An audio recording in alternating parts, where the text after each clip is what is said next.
Hello friends, it is me, your trusted tarot reader. In today's tarot reading, we will be getting into a deep dive of your next person or your future spouse. Now, this reading will probably be a big one. We have 4 piles to offer. We have pile 1 with the Fox card, pile 2 with the Octopus, pile 3 with the Moth, and pile 4 with the Bear.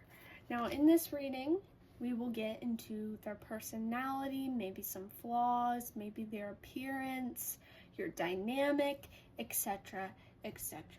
So like I said, this will be a lengthier reading. I will give you a chance to pick whichever pile you want. You can pick whichever pile you're drawn to, but also you can choose a pile based off of what kind of person you want. That can also be very helpful, especially with using animal cards, because you can get an archetype with each animal. But you don't have to do that if that is a little too complicated, and if you just want to pick whichever one you're drawn to. So I'll give you a chance to do that.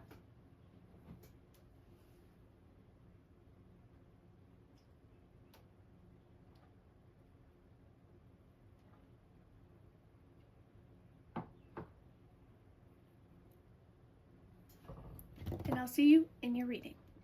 Hello, pile 1. You chose the Fox card. Welcome to your reading. Now, before we begin, as always, I do want to pull some astrology dice to get your possible sun, moon, or rising sign.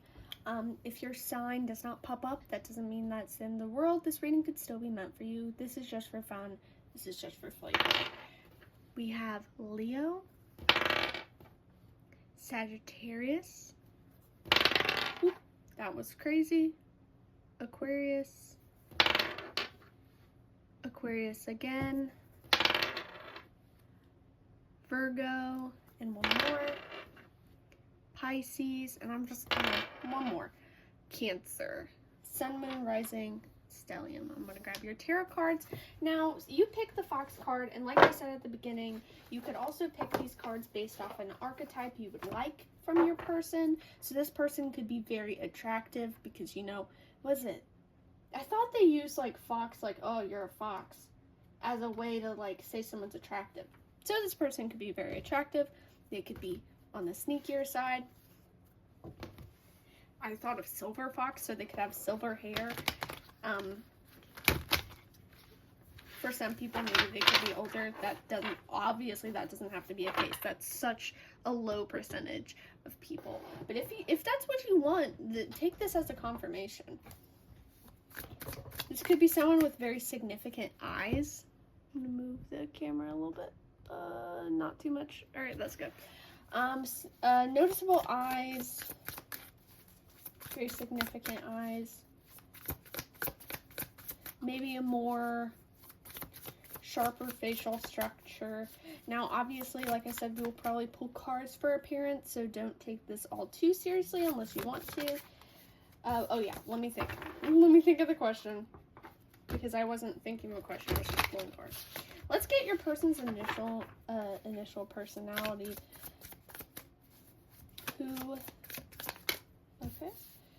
Who's pile 1's person, please? Who's pile 1's person? I didn't write down in notes what I wanted to cover in this reading, which is probably a bad idea, because once I get to the later piles, I'm going to be scrambled. Who's pile 1's person? Yep. Did Gemini come up? It might have, I don't know. Who is pile 1's person?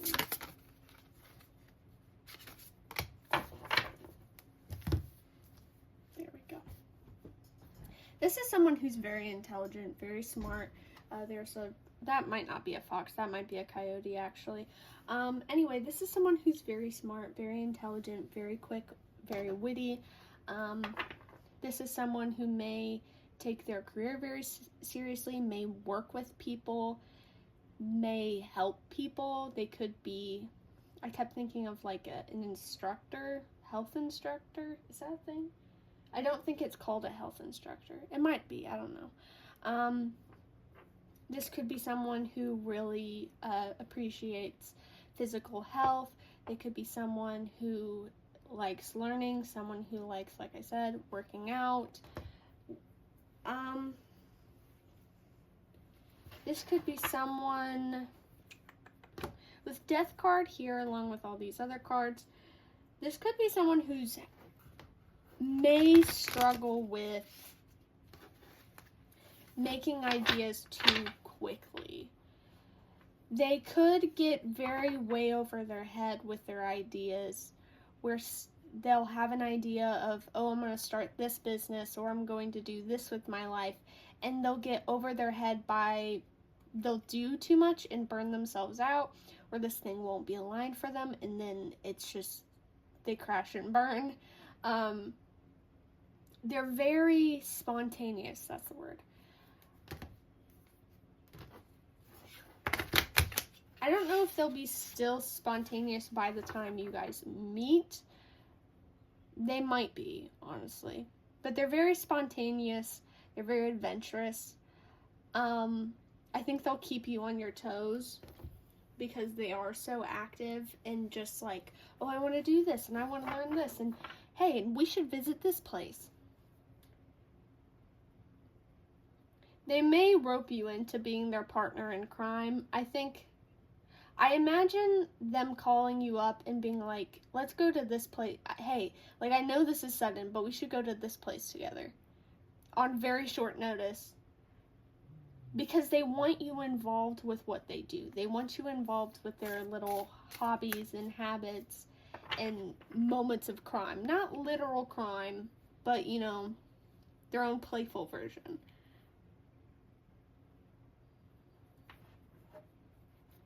You could be, it's either, I was about to say it's either you're of the same level, like you are also kind of spontaneous and love doing fun, but I kind of wonder and lean towards the idea that you are more grounded. I think, yeah, Virgo did come up, because I'm thinking of maybe the Virgo collective specifically.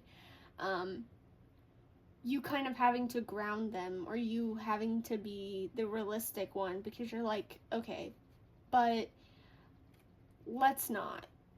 Maybe let's think about planning a little better, you know?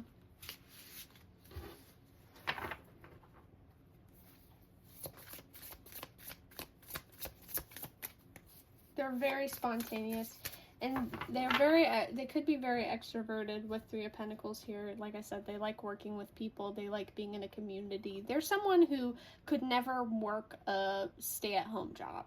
I don't think they could do it. I think they love talking to people and being in that environment, and they may even tell you that, like, I love this environment so much that I can't separate and take myself away from it, you know? I have to be in the working environment with people. They may have a high intensity job. They may not like having jobs that are way too slow. If they do have a slower job, it's still working with people. They like I said, helping people, working with people. I think they could handle a slower job if it involved communicating with people or being helpful. I think they really like helping people and being a positive effect on people's lives. I do question, and this isn't in the cards, this is kind of just like a random thing that popped up in my head, but I do wonder if they have some regrets. Like maybe when they were younger, they treated people a little unfairly, because there's this very reflective feeling of, I did a lot wrong in my life. I could have improved certain things. I could have done certain things in certain situations, but I didn't. I do think they, I do think they have apologized to these people.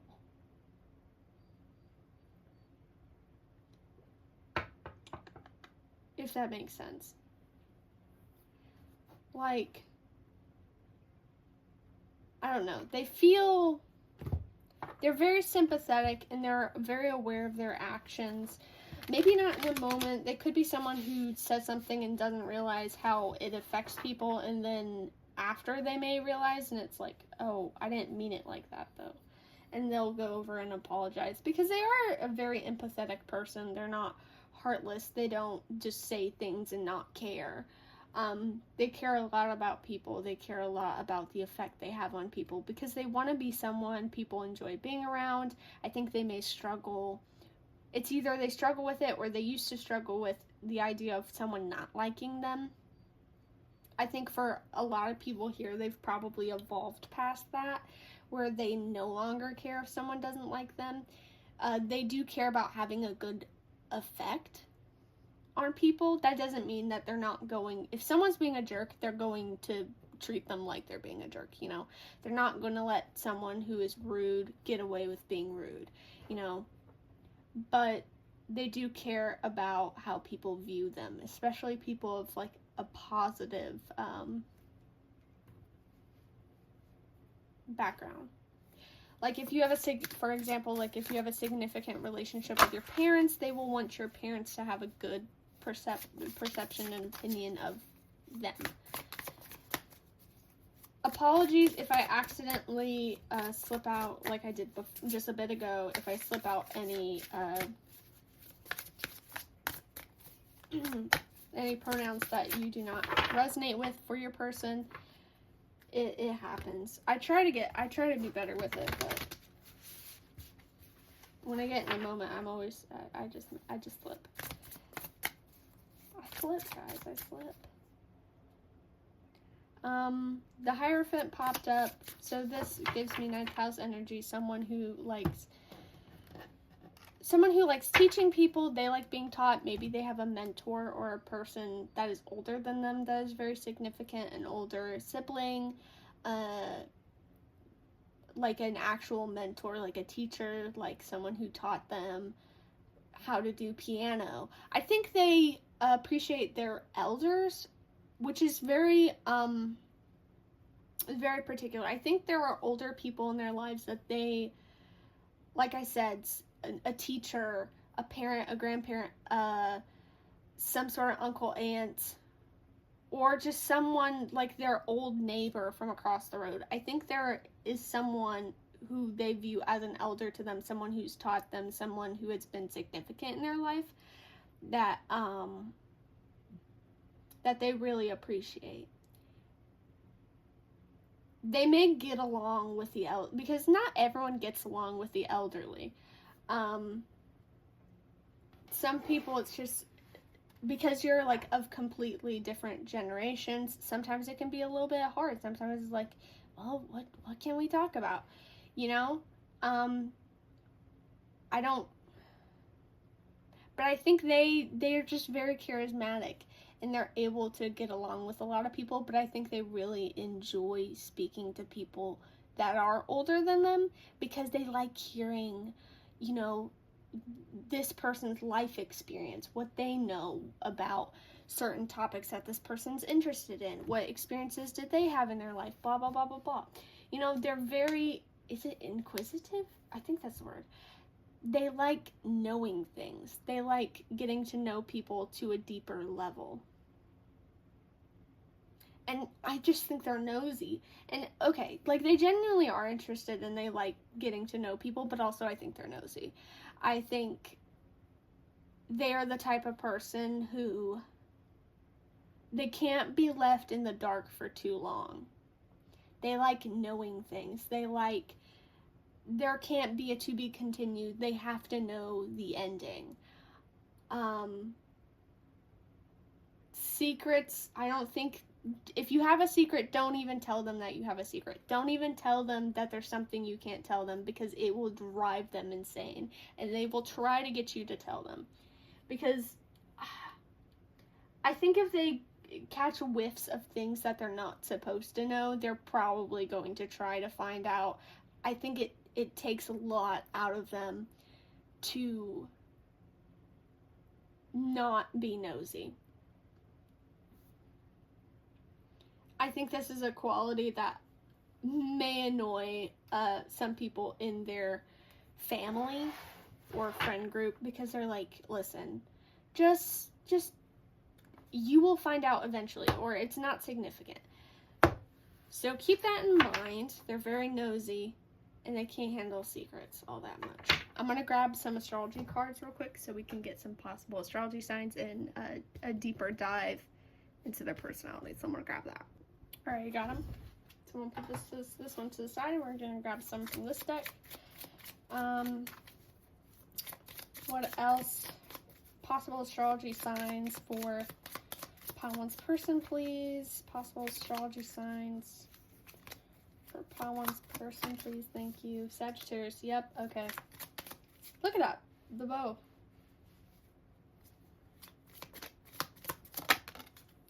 Pisces.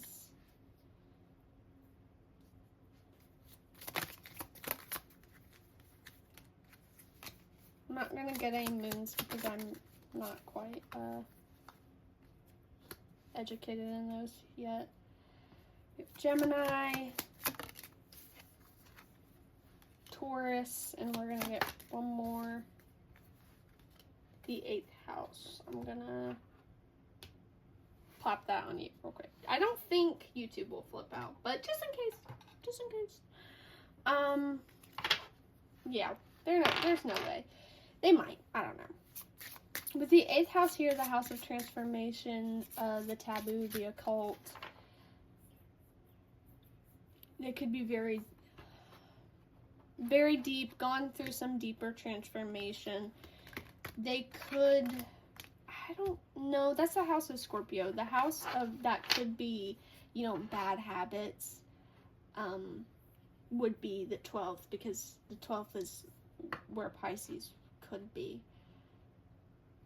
So, yeah. So, no. I won't say that. Let me get some more from this. This deck, I would like to see if there's any... Okay. We have Aquarius. Pisces again. One more, please. Ooh. And Leo.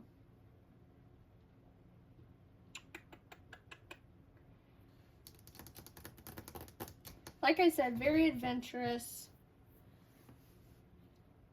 With Taurus, the stereotype for Taurus is like maybe, you know, Taurus is more laid back, luxury, not lazy, but laid back. They're not going to put themselves through unnecessary work.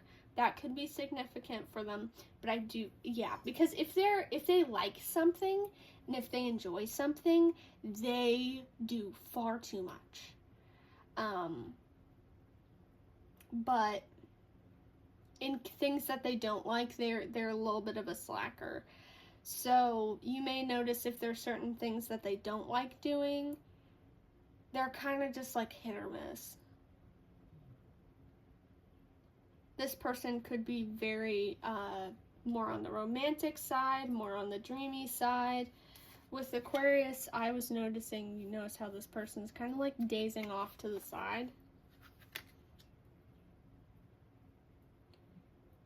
So they could get lost in thought, lost in their ideas. Like I said, they're very charismatic. They give this extroverted energy.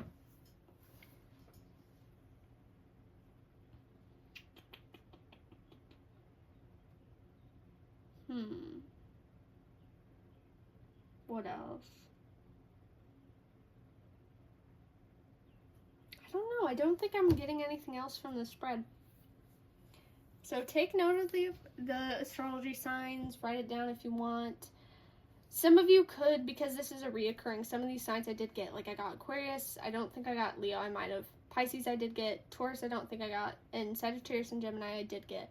So you guys could have matching astrology signs. You could have like the same sun sign. You could have the same moon sign. You could have the same rising sign, or a sign in a stellium, where you have your sun in one sign and they have their moon in that sign. So that could be significant. Like I said, I feel like you are far more grounded and they are a little more like, a little more crazy. Okay, so let's get a brief on their appearance. What is pile one person's appearance, please?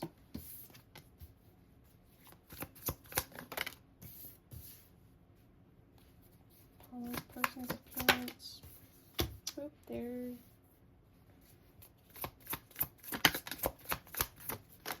With Seven of Swords here, I kind of have this feeling that they may... I don't think they have like a defined style. They may take inspiration from a lot of people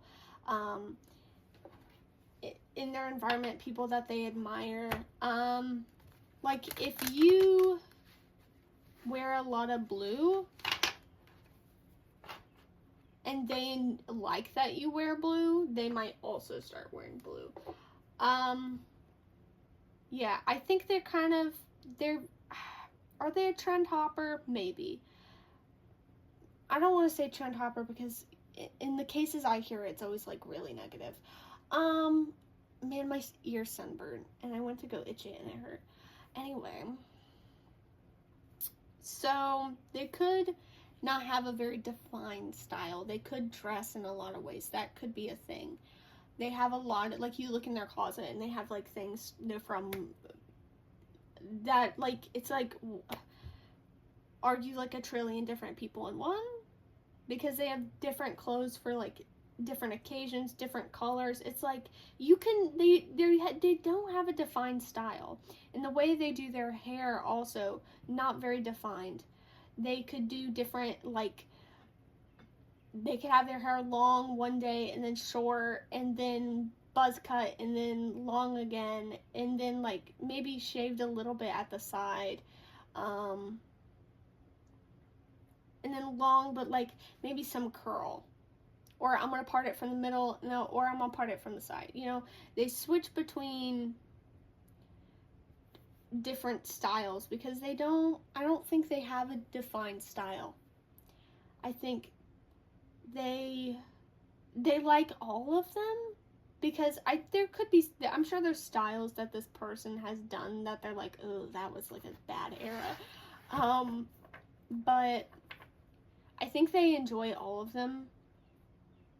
There's nothing they're really married to, so I think they will probably continue to kind of like bounce around with different clothes, different like makeup styles, different haircuts, different shoes. This person is definitely not like extremely like buff. Like I said that they worked out, but I don't think they're like a junkie for that.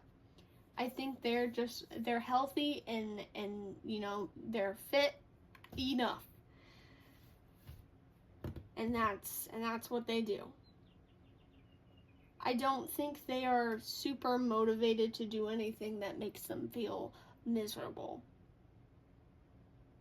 They like working out, they like doing these things, they like active things. But if it tilts in the line where they feel miserable after, or they can't do things after, they're like, nah, I don't, like, I'm not doing all that next time.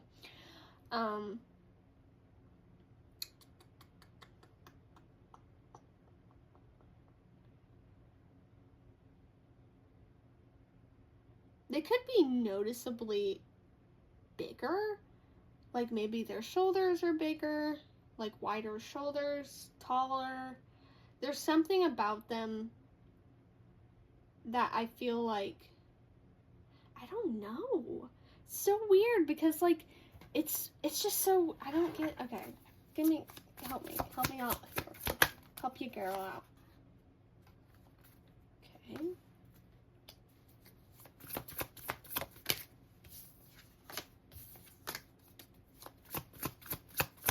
Help your girl out here, please. Thank you. Yeah, I feel like, because at the beginning I was like, this person has like sharper features. They could be thinner. But now I'm kind of like, there's something about them And Ten of Pentacles kind of confirmed it for me. Or it's like, it's kind of confirming it for me. Maybe there's something genetically that they have that they can't get rid of.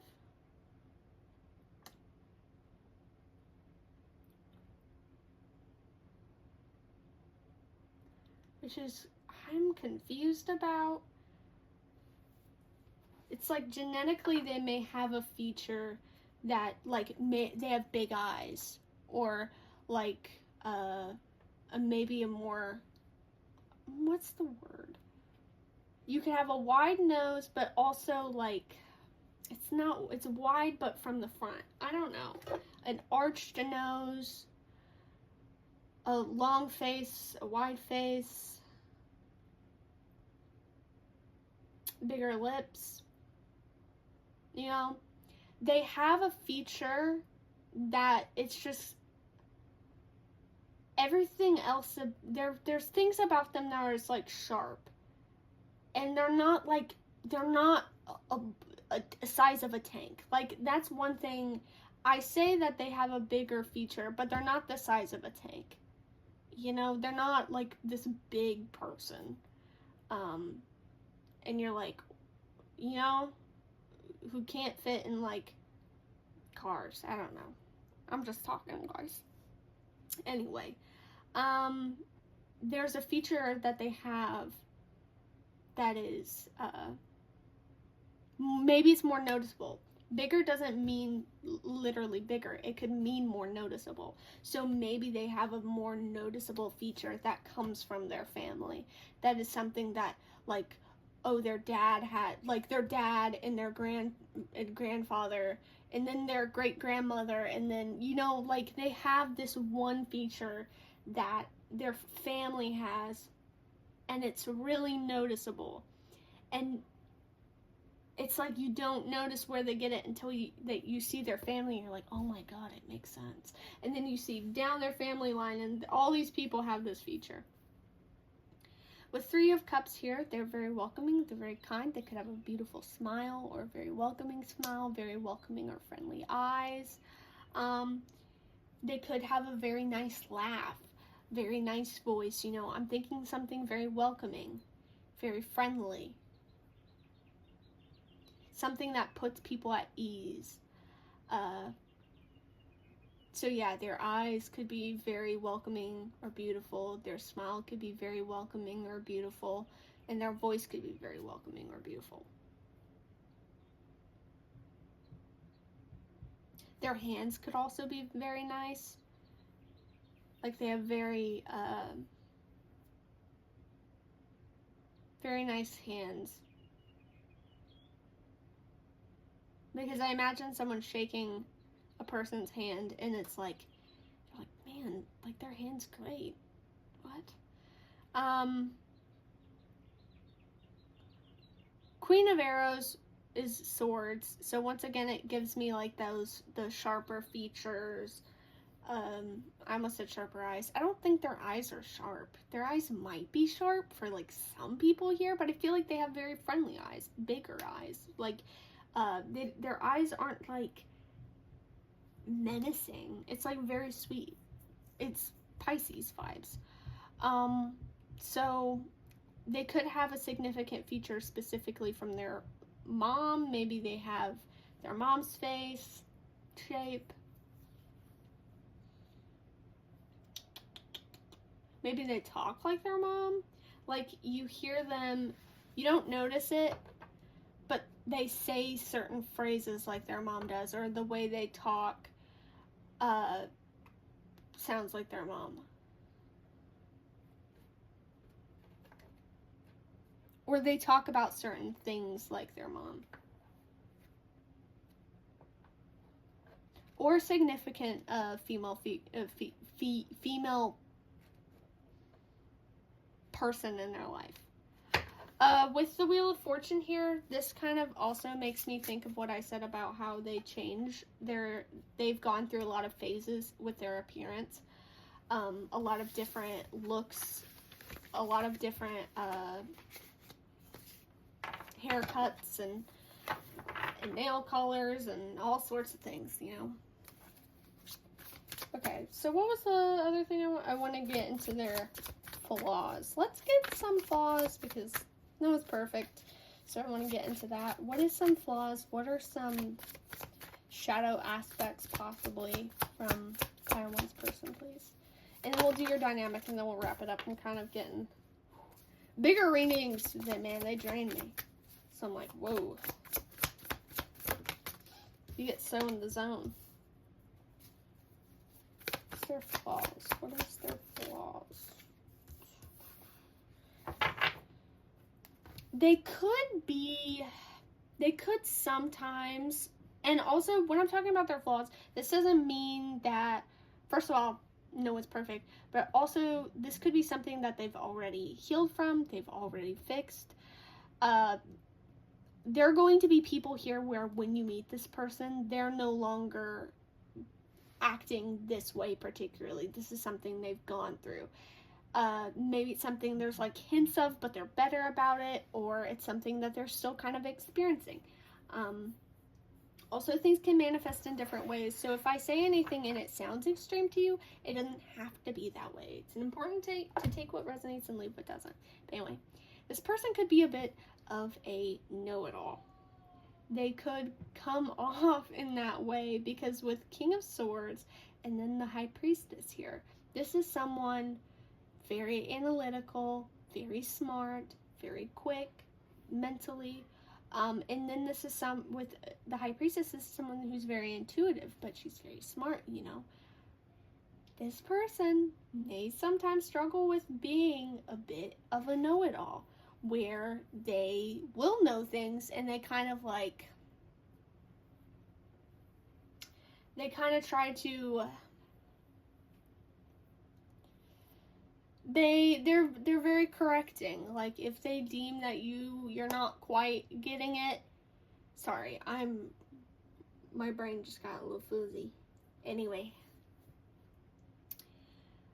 if you're not quite getting it, they're very quick to correct people, which is fine sometimes because it's like it's a needed correction. Because, I mean, in some cases, it's like you have to be accurate. Oh my god. It's a stink bug. That's disgusting. Anyway, sometimes it's important to be correct and know what you're talking about, but with them, sometimes it's like, okay, you don't have to be saying that though. Like, that wasn't a part of the conversation. Alright, I'm back. I had to take a quick break.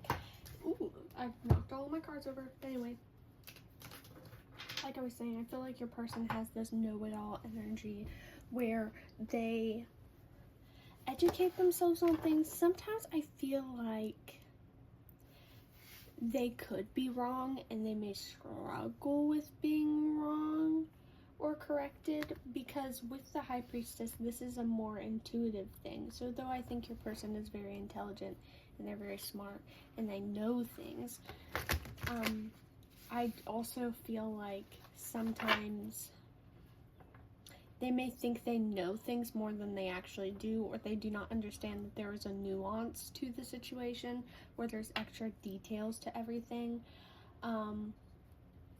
This could lead to them maybe being critical. Like, let's say someone's telling a story and then one bit of the story doesn't make sense because they're like, oh well, this doesn't happen in those sorts of situations, so why is this person saying this is happening?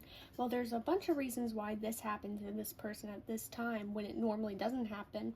But then this person just starts, they're like, well, that doesn't make sense, and blah blah blah blah blah. They can be critical. They can be critical, and they can, they don't think that they're the smartest person in the room, but sometimes there is this impression that they may doubt someone. If someone gets a detail wrong in a conversation or in some sort of debate,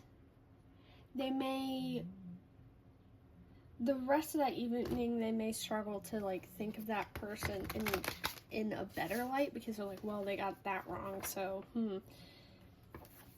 But it's not like that they think they're the smartest person in the room, because I don't get that this person is arrogant, but they can come off as arrogant. They can say things and do things that are kind of arrogant.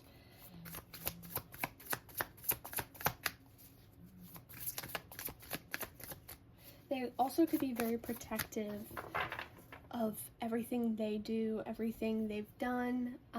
If there's something they're very passionate about, and let me check if the camera, okay, good. If there's something they're very passionate about, they may struggle to accept critiques.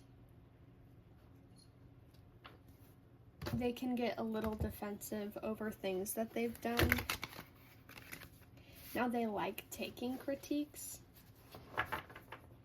Like, they're someone who wants honesty and wants people to express their opinion, but also there's like this, sometimes if the timing's wrong or if they're not in a good mood, they can, someone could critique something or be like, well, there's this. Also, maybe defending. They find themselves to be very loyal. So if someone that they know defends someone that they're not a fan of, I think that also annoys them. Let me take a drink. Boy, I'm getting thirsty. But anyway, they can just get a little defensive sometimes, and they can get a bit not hypocritical. They can get a bit critical. They are genuinely, like, they're someone who, like I said, loves people, loves interacting, loves honest opinions and whatnot. But they can be a bit hypocritical sometimes. Not hypocritical. I keep saying that. Maybe they are actually hypocritical. I don't know.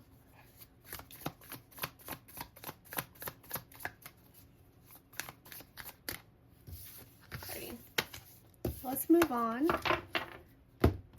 to your dynamic. Okay, on with the dynamic. Bit of a time skip again. Apologies. What is the dynamic between pile 1, pile 1 and a person? Thank you. Ooh. What's the dynamic between pile 1 and their person? Thank you. What's the dynamic between pile? Thank you.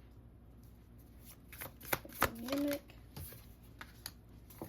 This is a relationship that involves a lot of growing, expanding, becoming the best versions of yourself that you can be. You're getting to know each other with Queen of Cups being here.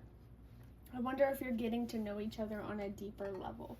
If this is a relationship that causes a lot of reflection, if this is a relationship that will cause you guys to kind of look into past heartbreaks and stuff, it's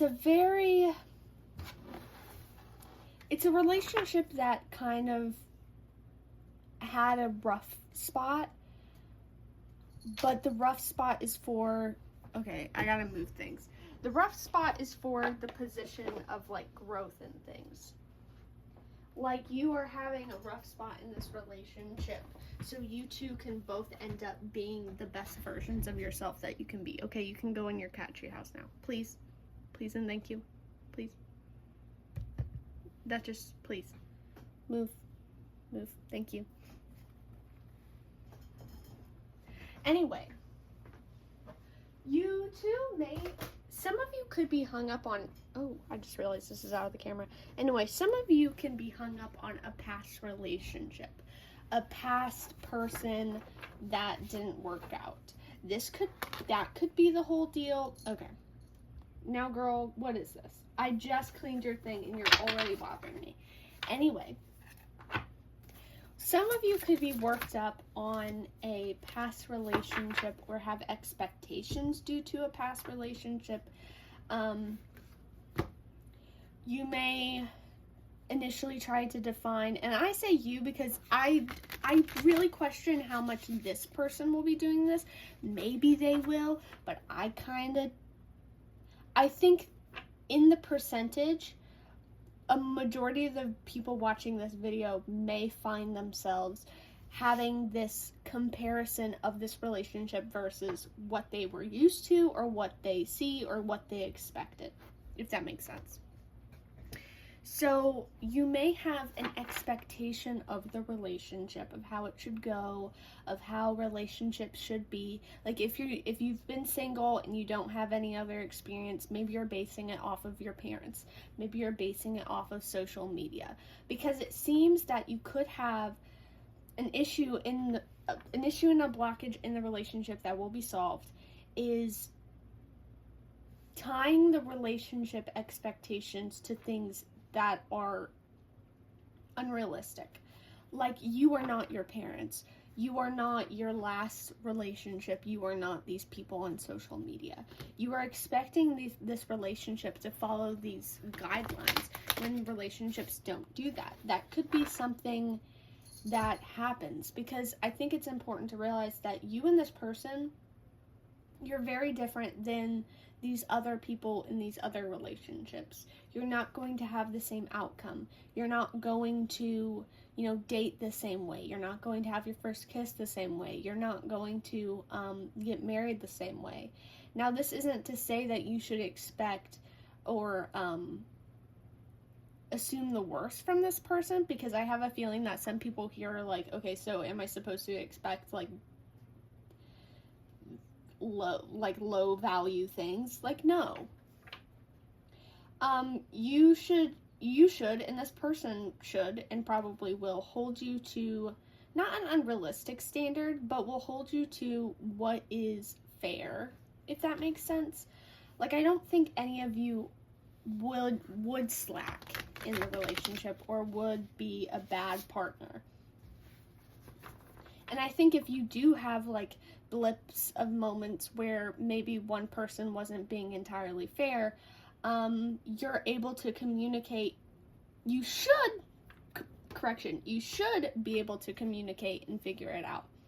I do wonder how much of your egos get in the way, or how much you guys kind of get deep in your emotions about it and kind of repress it. Like, I'm not going to talk about it, I'm not going to talk about it, and it just builds up in the background. This is not a problematic relationship. You can think it's a problematic relationship if you want to, I guess, but I don't think it's problematic. It's not problematic. It's just a relationship that has a lot of healing, a lot of growth involved. This is so important to know. It's important to take what resonates and leave what doesn't, but it's also important to remember that a lot of us have choice. You don't have to be with this person, I just think that's important to say, because I do know that there is a lot of, and I've seen this in other love reading content, where people get upset when they feel like their person is just, if they don't like their person or they don't like the dynamic, they feel like they're stuck with this person, this dynamic. You don't have to be. First of all, you don't have to make this dynamic this way. You can evolve where it doesn't have to happen this way. Not everything is set in stone. So maybe with today's current energy, maybe this is what the relationship might be like. But if you change certain things, maybe you won't be going through so much healing, But also, you don't have to be with this person in the first place. It's really important to remember before you get upset, or you're just like, I guess I'm going to be single forever. Settle down. That doesn't have to be the outcome. It's just a very reflective relationship where both of you are kind of realizing things don't have set rules. Things can go beyond what your expectations or the expectations people put on you, I think your relationship is supposed to be, and it doesn't have to be too quirky, because I know there's some people here that don't want a quirky relationship, so it doesn't have to be like extreme quirkiness, but it can be like maybe there's a little differences, you know? Piece of hair, jeez, get out. Anyway, I think your relationship is just different. It's not to say that there aren't relationships in the world like your relationship. There's so many people and so many relationships in the world. I'm sure there's other ones like you guys, but I think your relationship is very different. And you're supposed to be different together to expand and to grow and to find yourself in the place you've never been before. This is a relationship that kind of makes you shed the skin that you've been holding on for so long. You know, this is a relationship where both of you will end up not being the same people you are today, and for the better. It's not for the worse, it's for the better. It's releasing all blockages. It's releasing all, like I said, the baggages, the skin you're carrying. You know, be like a snake and a lizard and shed it.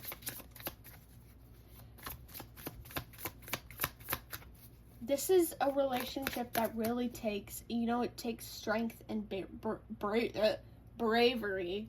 Excuse me. It takes strength and bravery, because not everyone is brave enough to change their life so drastically. Now, obviously, does this mean that your life is going to change drastically in this relationship? Like I said before, not everyone's going to have a really drastic, well, it could be drastic for you. It doesn't have to be like the stereotypical drastic where you guys like change your whole appearances, your names, you move to a different country and you work completely opposite jobs than what you're working right now, you know? It doesn't have to be like drastic, but it is changes. It's releasing things that are holding you back, or releasing things that you're kind of like stagnant in, things that you're not growing in, you know? Can we get one more card? Or is that it? Yeah, what I say about releasing things. Oh.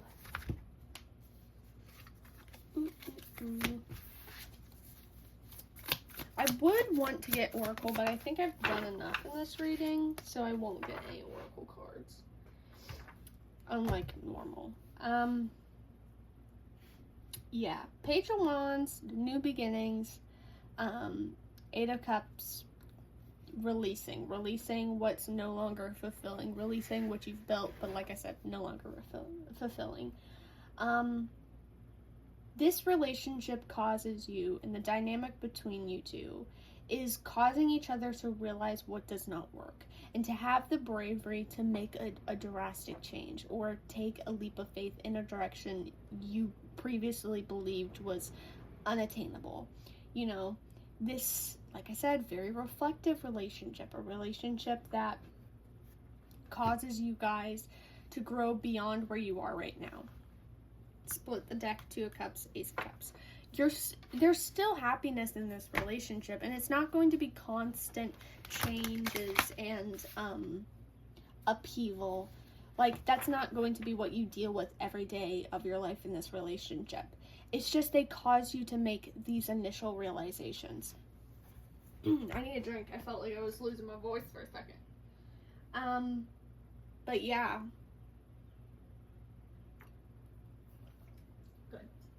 Anyway, this just, it's not going to be constant, so don't worry if you're sitting here being like, are you saying like every day of my life I'm going to be dealing with a new upheaval? No.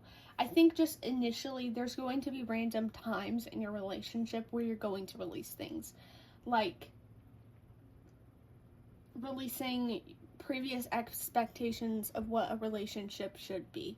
Obviously, that doesn't mean you can't have standards and you can't be like, I want my partner to pay for the first date dinner. You can say that, and this person will likely, you know, if there's set boundaries or standards you have, that doesn't mean that you're releasing these standards unless they're unrealistic or they're holding you back. You know, those will be released. But anything that is just like the bare minimum, I guess, I don't know, those will stay. if you have expectations or stuck with a job, the relationship is going to cause you upheaval towards your career and into a new one. You know, they give you the strength and the ability to leave your job, the bravery to leave your job and try to find a new one, to take a leap of faith, move to a different country that you and get this new job that you've been wanting. You know, this person, like I said before, they're very wild. They're very free, where they love trying new things and doing new things, and I think they are the best person when it comes to change. They're the best person to be there for you, to support you, and to know what to do during change, because they are the king, queen, overlord of change, you know?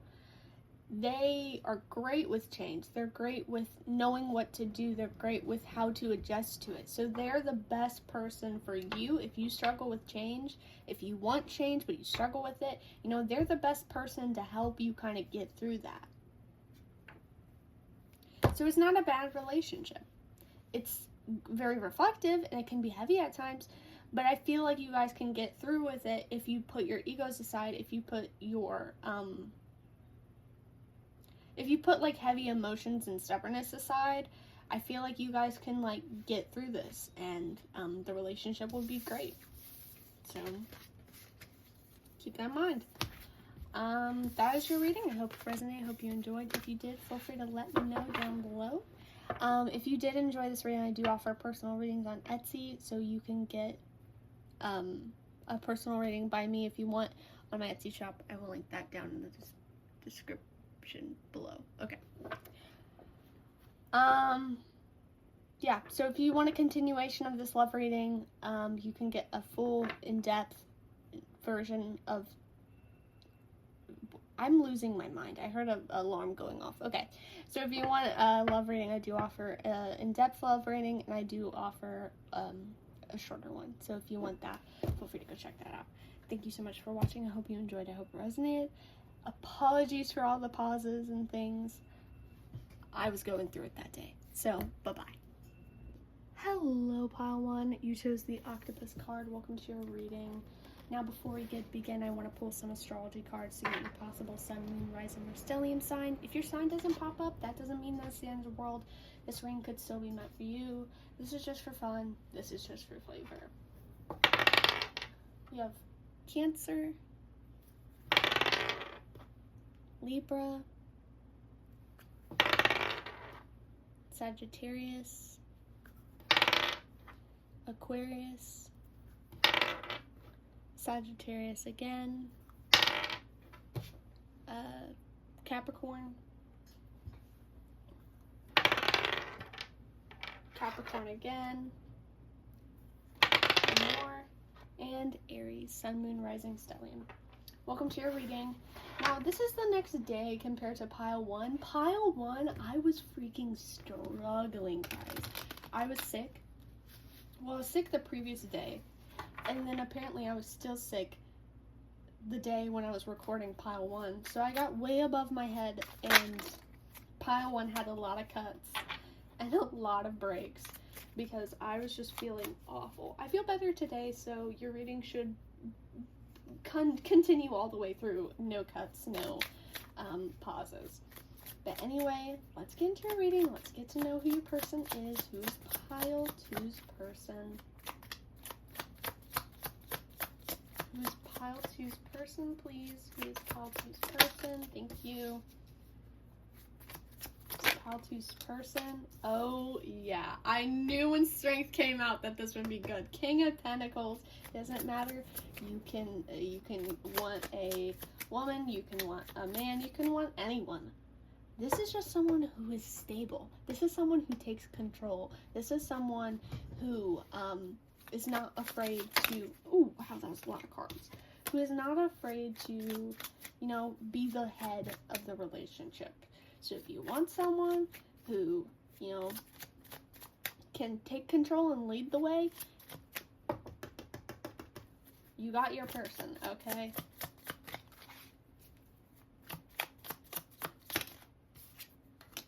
This is someone who has a type A personality. This is someone who, you know, they like planning, they like their schedules. This is someone who likes their house clean, who has a routine, you know.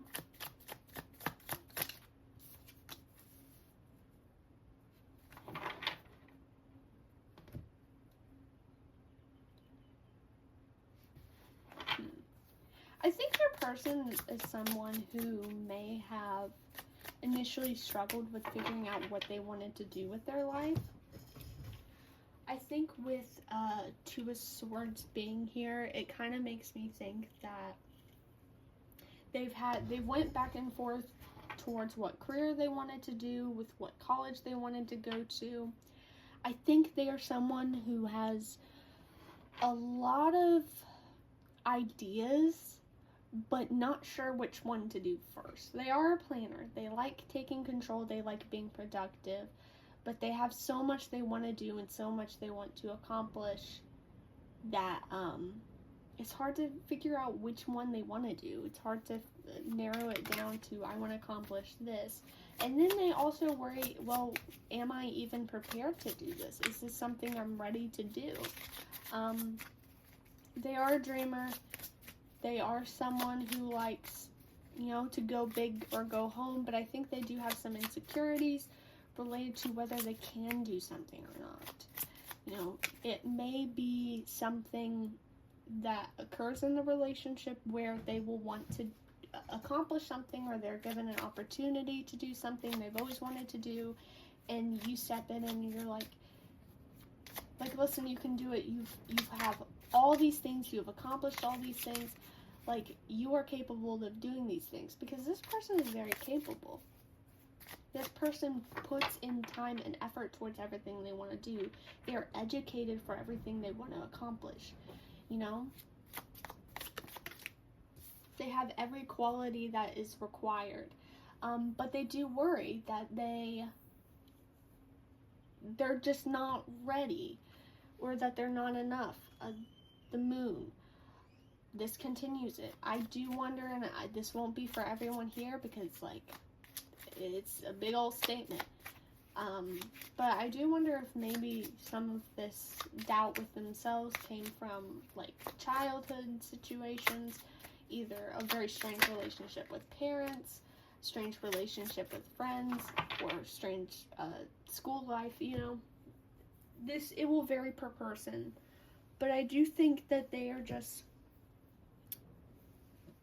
very insecure of whether they can accomplish things, or they're actually good at, they're a perfectionist.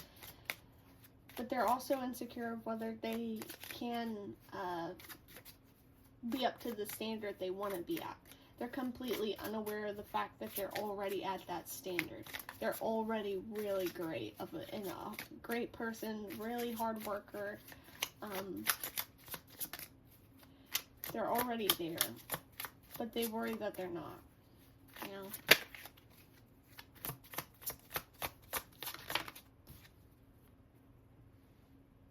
Four of Pentacles. This is someone who could be financially,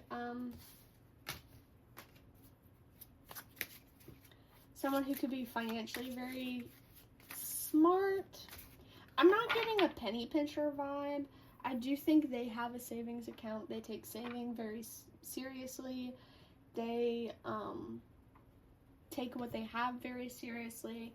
They may be someone who, because they love routine so much, they could be very protective over where certain items are placed. Like, they keep their coffee mug at this one spot in their house, and if it's moved to a different spot, they don't get mad about it, but it's just like, they get a little, you can tell they're just like, not completely normal about it. Oh, wait.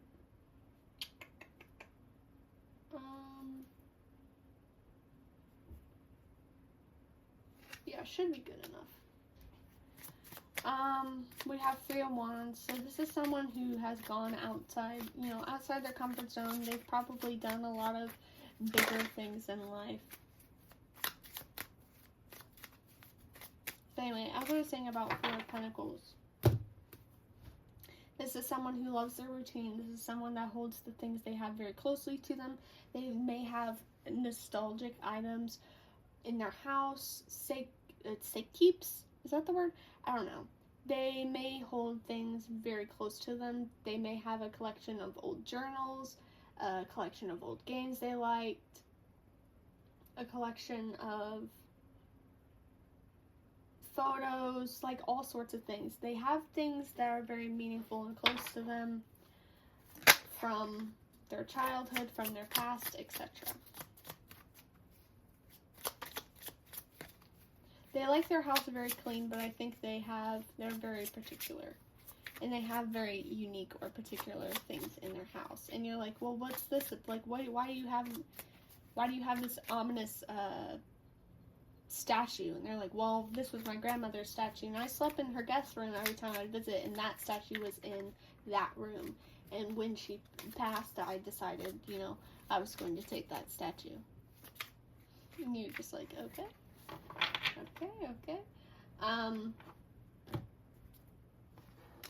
Three of Wands also confirms what I was saying about how they love going big or going home. They are a dreamer at heart. They like accomplishing things. They like making people proud. This could once again tie back to family. They could really want to make their family proud. They could be someone who's not from the same country or state or, county, whatever, as you. They could be from a completely different location with a completely different background. Because I do get this feeling that maybe when you guys meet, it's just like you have drastically different backgrounds. This is someone who could have traveled a lot or likes traveling. But anyway, as I was saying, like, they really want to make their family proud. They want to make people proud, the people around them, their family. They want to have accomplished enough things that it's like, it's amazing, They kind of like being, I don't know if they're the oldest child, they kind of like, maybe they could also be the youngest. Some of you, it could be the oldest, some of you, it can be the youngest. I'm not quite sure about the middle, so it could be, but I'm not feeling that as strongly. But this is someone who has there is a bar set for them, either literally or just in their head, and they want to accomplish it. They want to be the sibling in the family that has, a good business, that has become successful. And not because this person is competitive with their siblings or cousins, if they don't have siblings, or, peers. It's not that they're competitive with them. I think they like the praise they get when they do something no one has done before in their family or in their friend group. The acknowledgement that they get when they do something that hasn't been done before versus something that has been done before. It's not as rewarding to them when they do something someone's already done before, because people don't care as much. Or at least in how they feel, people don't care as much, because it's like, well, Janice did that, so sorry. Yeah, they have a shadow, They have a shadow, they have thoughts, they have doubts. Obviously they have thoughts, we all have thoughts. They have negative thoughts and doubts and things. They can be very in their head sometimes. Because they want to be the best at what they do. They want to be the best, child for their family. They want to be the best sibling. They want to be the best partner. They want to be the best friend. And not, like I said, it's not out of competitiveness. I don't think that this person is competitive. with King of Pentacles falling out at the beginning, like, there isn't this competitive nature. They just want to build something that they can be acknowledged for. They want to build something that people could be proud of them for doing and accomplishing, you know? They are very, you know, very special. I don't know where I was going with that, but they're very special. With Judgment coming out, I don't think I really covered that all that much. Maybe I did. I don't think I did. I don't know. I feel like they're very reflective. And they've done things, and they felt called to do things that are very outside the normal. I think they've had plenty of wake-up calls with themselves. I don't think they're in the deepest part of despair like they used to be. I think, like I said, they definitely do have a shadow. They definitely do struggle with some things, but it's not as bad as before. Let's get some possible astrology signs for this person. 4th house, origin. What is pile 2's person's sun, moon, rising? Thank you. Venus, Mercury, so Taurus, Libra, Gemini, Virgo, I think.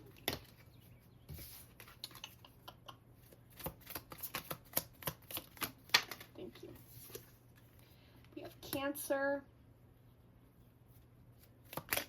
Yeah, this person is very soft. They're very sweet. Mars, Aries, Scorpio, Libra.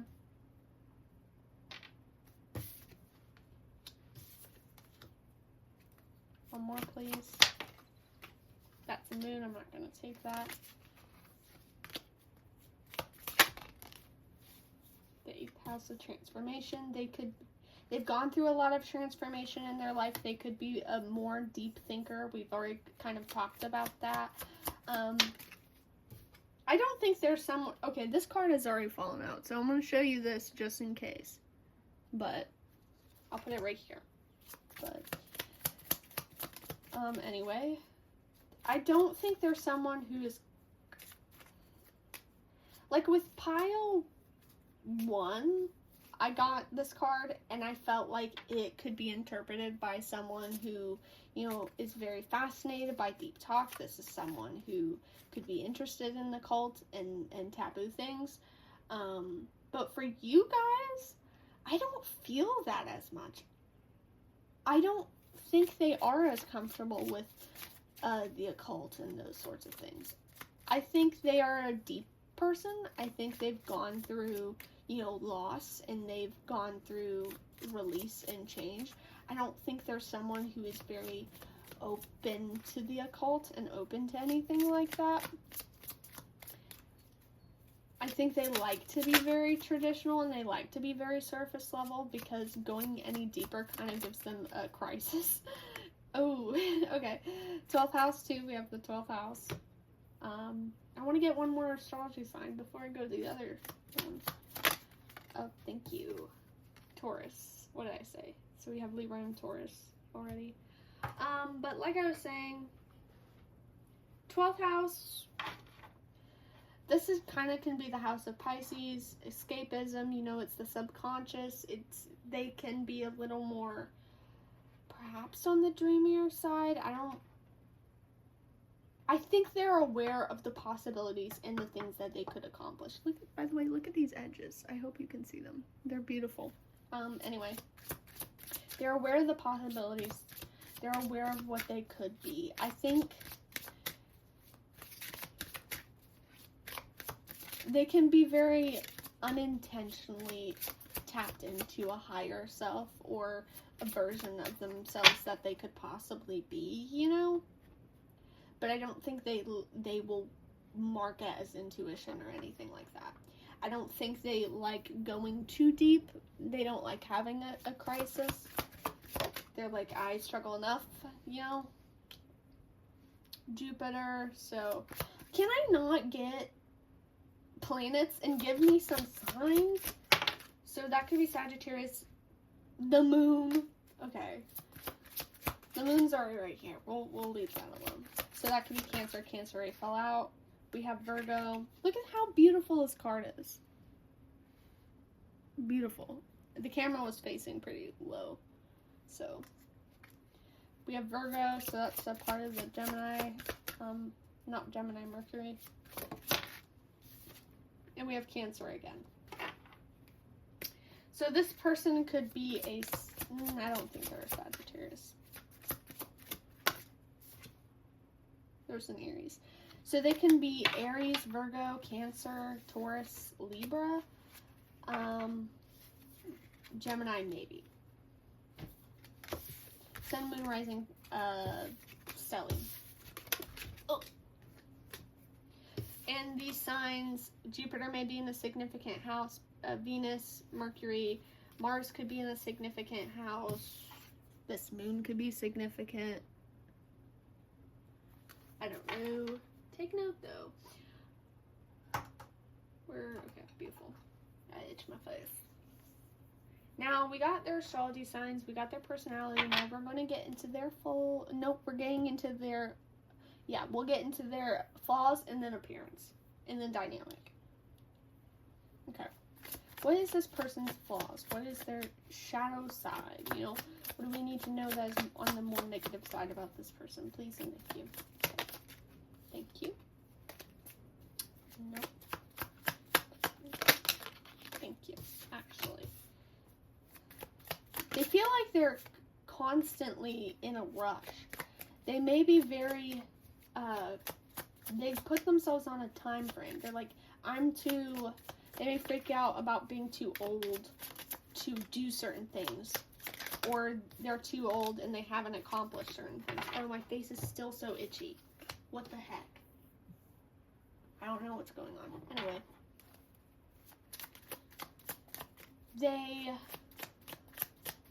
They put themselves on a time frame.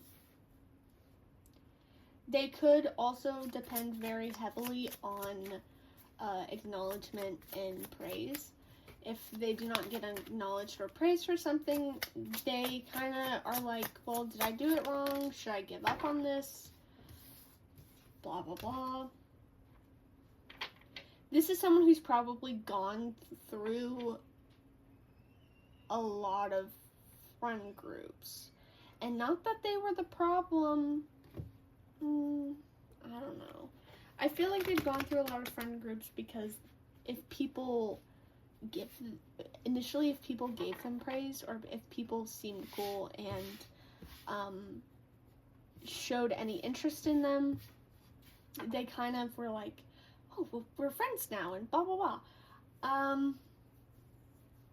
And then it would turn out that maybe that person didn't have the best intentions, or that person was just being polite, they weren't really being their friends, etc. King of Pentacles. Someone, like I said, this is someone who really likes taking control of the situation.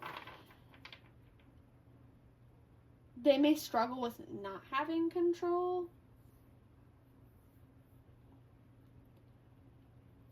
They may not be complete. I don't know. For some people here, they may not like surprises all that much. Unexpected things aren't their favorite. Temperance. They have a routine. They're very balanced. But they may not handle stress very well. Let me check if the cards are in the... Okay, because last time the cards weren't in the frame and it was awful. But anyway. Yeah. This is someone who really depends on appreciation and either used to or does. I said this in pile 1. Your person doesn't have to still depend on appreciation and all these things. They don't have to still be in this energy, you know? This doesn't have to be what's still going on. This person could have healed from this. This could be something that you guys go through together, you know? It will vary per person. So and also the way I'm wording it, it doesn't have to be this extreme. The way I word it will seem more extreme because it's like we're tapping into the energy. Maybe subconsciously it's like this, but in all reality, it's not that bad. Does that make sense? No. That made absolutely no sense. What do you mean subconsciously it's one way and in reality it's not bad? I don't know. Things just manifest differently. So, keep that in mind.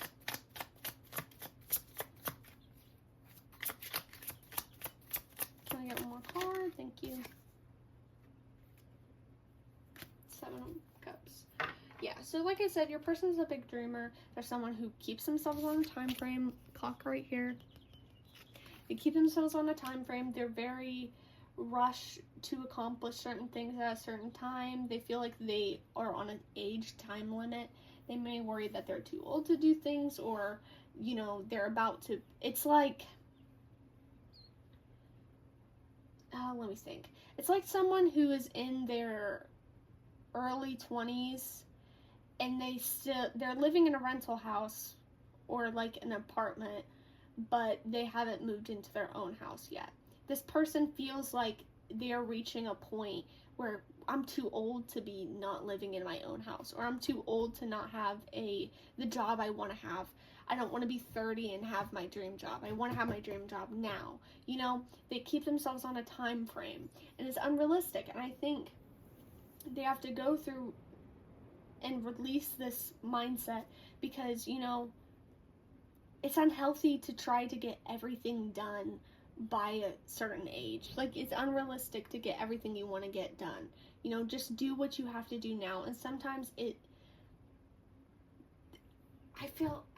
really hard to communicate in this pile, but I feel that sometimes things are just meant to happen later, that you're meant to go through certain things before the thing you want happens. And it may be disappointing, it may be irritating, and you're allowed to set time frames for your age of when certain things happen, but you know, not everything runs by your time frame or their time frame, and you guys, they have to just accept that, you know.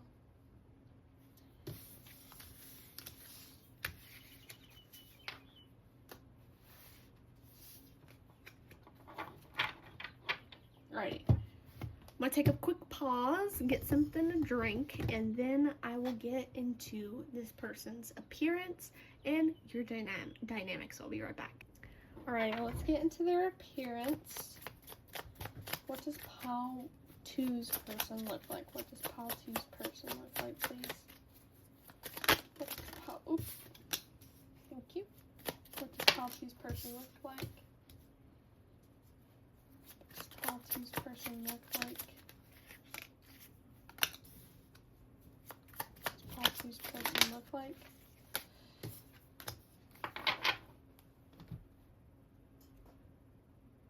Okay, your person may have a very stable build or a more noticeable build with King of Pentacles and 8 of Pentacles being here.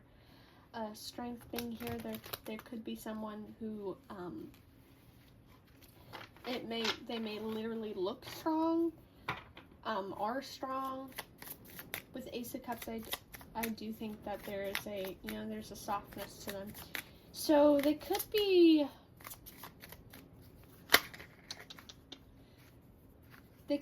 the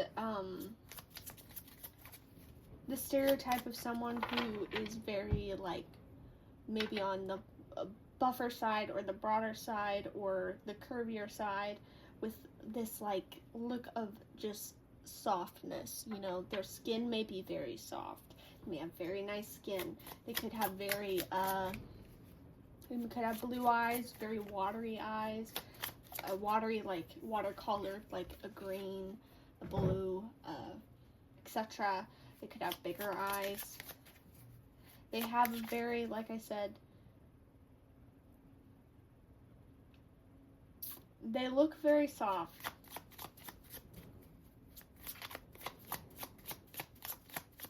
But they're also, like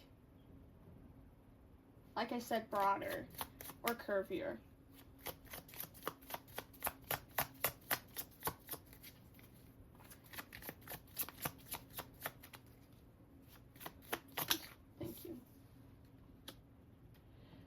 This could be someone who's gone through some physical changes. They worked on their appearance. They've either dyed their hair, they've worked out and changed their body.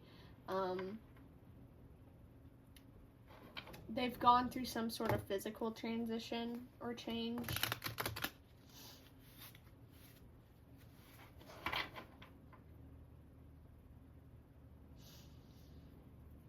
I mean, Six of Swords does not confirm it, but they could have medical scars. They could have tattoos. Swords normally can point to that. Oh wait, that is a single card. I will take it.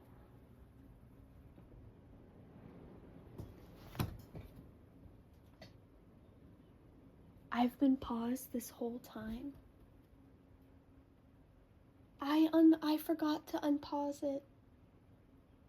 I went over their appearance already. No! No! Are you kidding me? I paused the camera because there was background noise, so I had to pause it. And I forgot to unpause it while I was talking about their appearance. I don't know how much of their appearance I talked about. I remember some of it, so I can go over it again. Anyway, give me a second. I don't know why this video has been such a mess anyway. Your person, like I said, I'll go over it all. They have a more curvier or broader build. They could have been someone who they could have been someone who struggled with weight or struggled with some sort of not issue, but they struggled with something they didn't really like in their physical body when they were younger, and so they worked on kind of fixing that as they got older. They kind of reminded me of Schmidt from New Girl, who struggled with his weight for a majority of his life, and after college he kind of like lost weight and kind of kept it that way. He was very particular about what he ate and stuff.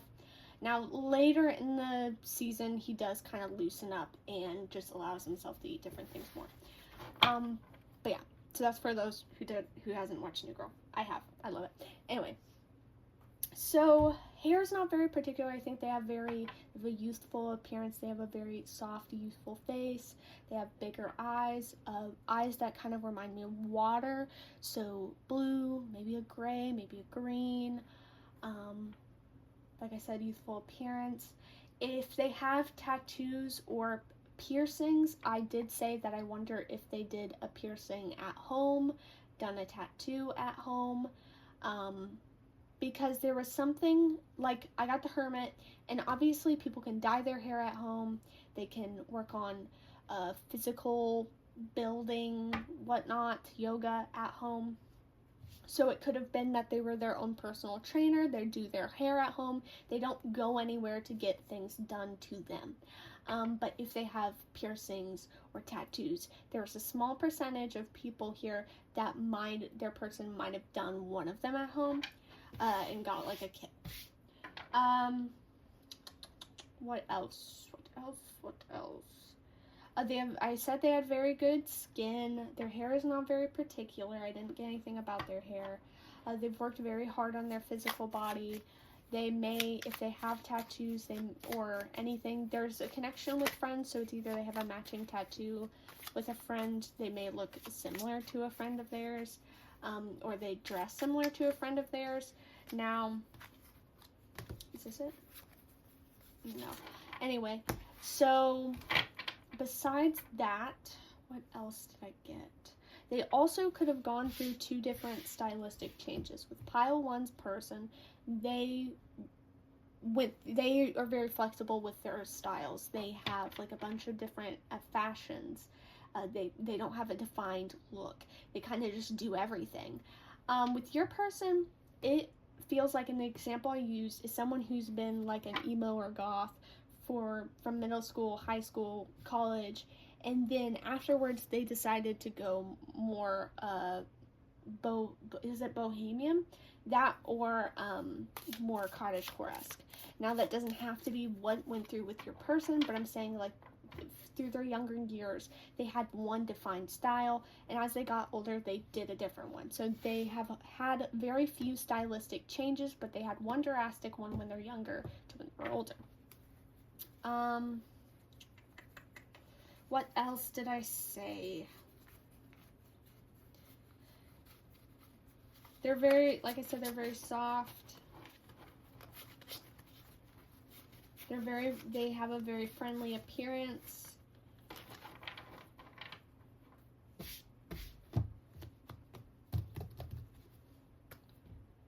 Yeah, they're not very intimidating as a person. Like they're very approachable. I don't know. I don't think I said anything else. I'm so sorry if it cut completely. Sorry that it cut completely. I don't know if I recorded some of the video, but not all of it. I forgot when I paused it. Listen, I've lost my mind. But to the point, which was, what is you and your person's dynamic together? No. Give me a second. Okay, I'm beginning to get mad. Because tell me why. I literally started recording and apparently my phone stopped recording and I'm mad. Oh, I'm so annoyed. Because like so much of this video, I've been talking and it didn't even record anything. But anyway, we're getting into your dynamic. I will go over it again. Like I said. Your person is the one who takes control. They take the lead in the relationship. They're someone who could be the primary breadwinner. They could, or maybe their job requires a little bit more. Their job could be more significant. They're someone who will initiate dates, initiate conversations. They will not forget anniversaries or birthdays. They take acknowledgement of these things. Like I said, they're very type A. They could come in a time where this could be a relationship where you guys didn't think anything of it. This could be a connection where you met, you kind of interacted, maybe you swapped numbers, but you go a large time of not talking. This is a connection that is very on and off. You meet by coincidence, on and off. You interact on and off. And then eventually, like, you have a realization that, oh, I like this person. This is someone you do not think about that significantly. Either because they're your friend, or either because they were just acquaintance that was there. Like I said, in one part of your reading, I wonder if they're from a different country than you, a different place than you, a different background than you. Three of Wands being here does confirm that. It could be that you guys had a location difference where you guys didn't interact that much. Both of you could not be into long distance relationships or online friendships, and that could be the reason why you didn't interact as much anymore when you guys separated. Like, let's say you both travel to this one location, you meet, you interact, you have fun, you swap numbers, but you don't talk again because neither of you thought anything of it. So this is a person you meet on and off due to coincidence. This could be someone that you either were not with because they were in a relationship at one point, or you were in a relationship at one point and it kind of distracted you. Like maybe you weren't in the mindset for love when you guys met. But this is someone you did not give a second thought to. This is someone that you did not think anything would come out of the connection, because it's just like, you're like, what could it possibly be? You know, you didn't think anything of it. You felt like the odds were against both of you, etc. With Ace of Swords here, I do think that there's a realization that, oh wait, I do like this person. And this sudden clarity that you would like something more serious with this person, or like to see where this goes. With Four of Hearts, which is Four of Cups, there is boredom. So this person could come in a time frame where you want love, but they're right in front of your face, but you're not processing it because you don't think anything significant of them. It's kind of like the universe has dangled this person right in front of your face for the longest time when you've been desiring love, or you've been desiring connection, friendship, etc. You've been desiring change in your life, but you never really processed them being there. I think there were too many things in the way in your path for you to like officially connect and on a deeper level to have a realization that this person is significant or you like this person. You know, there's too many things in the background with your work, with your living locations, and with your relationships.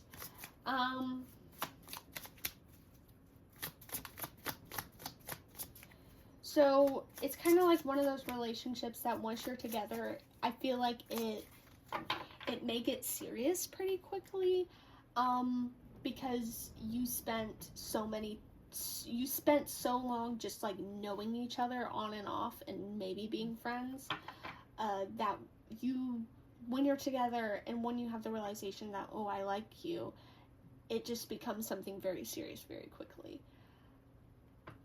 Like I said before in the initial recording, I do think that, let me check if it's recording. Yeah, it's recording. I do wonder if some of people here have already met this person without knowing that they met this person, or if they knew this person in school, they knew this person when they went to this one cafe. You know, this won't be for everyone, but you may already know this person because it seems like there's a long gap. It seems like there's a while between meeting them initially and officially getting together. Like, it's a while. Thank you. Yeah. It's, once you get together, it's undeniable that you love each other. It's undeniable that you're a good match. And it's undeniable that you guys will be together for the long term. Three of Swords being here, it did pop out initially when I did the first reading that stopped. I feel like the reason you guys never got together or never really processed each other properly was because there were too many things in the way, too many heartbreaks, too many situations in your life.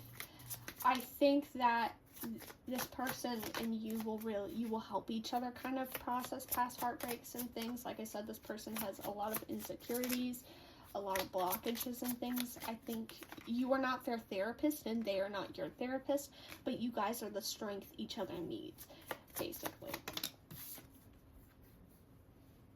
Judgment. Yeah, you kind of bring each other to awareness of what works and what doesn't work, what should stay and what should leave. You know, both of you change each other's lives for the better. I think it will be an adjustment because I think this person and you have so different of a background and lifestyles and living locations. I think there will be a struggle of deciding where to live, what to do, because you both are so different, and both of you may struggle with releasing what you've always known. So that might be something.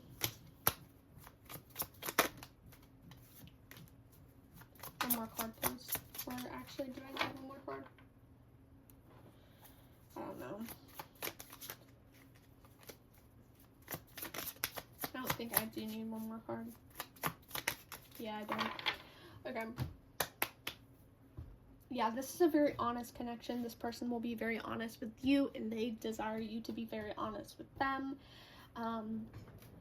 This is a connection where it's very no nonsense. They will call you out. You will call them out. You will both reflect and grow. This person is very financially stable. They will take care of you. They love taking care of people. And you especially. They're not someone who, they're not going to bend over backwards to take care of just random people. They take care of people who are significant to them. Green may be a very significant color for this person or for you. The moon also could be significant. We got the moon here and the moon here, so the moon could be significant.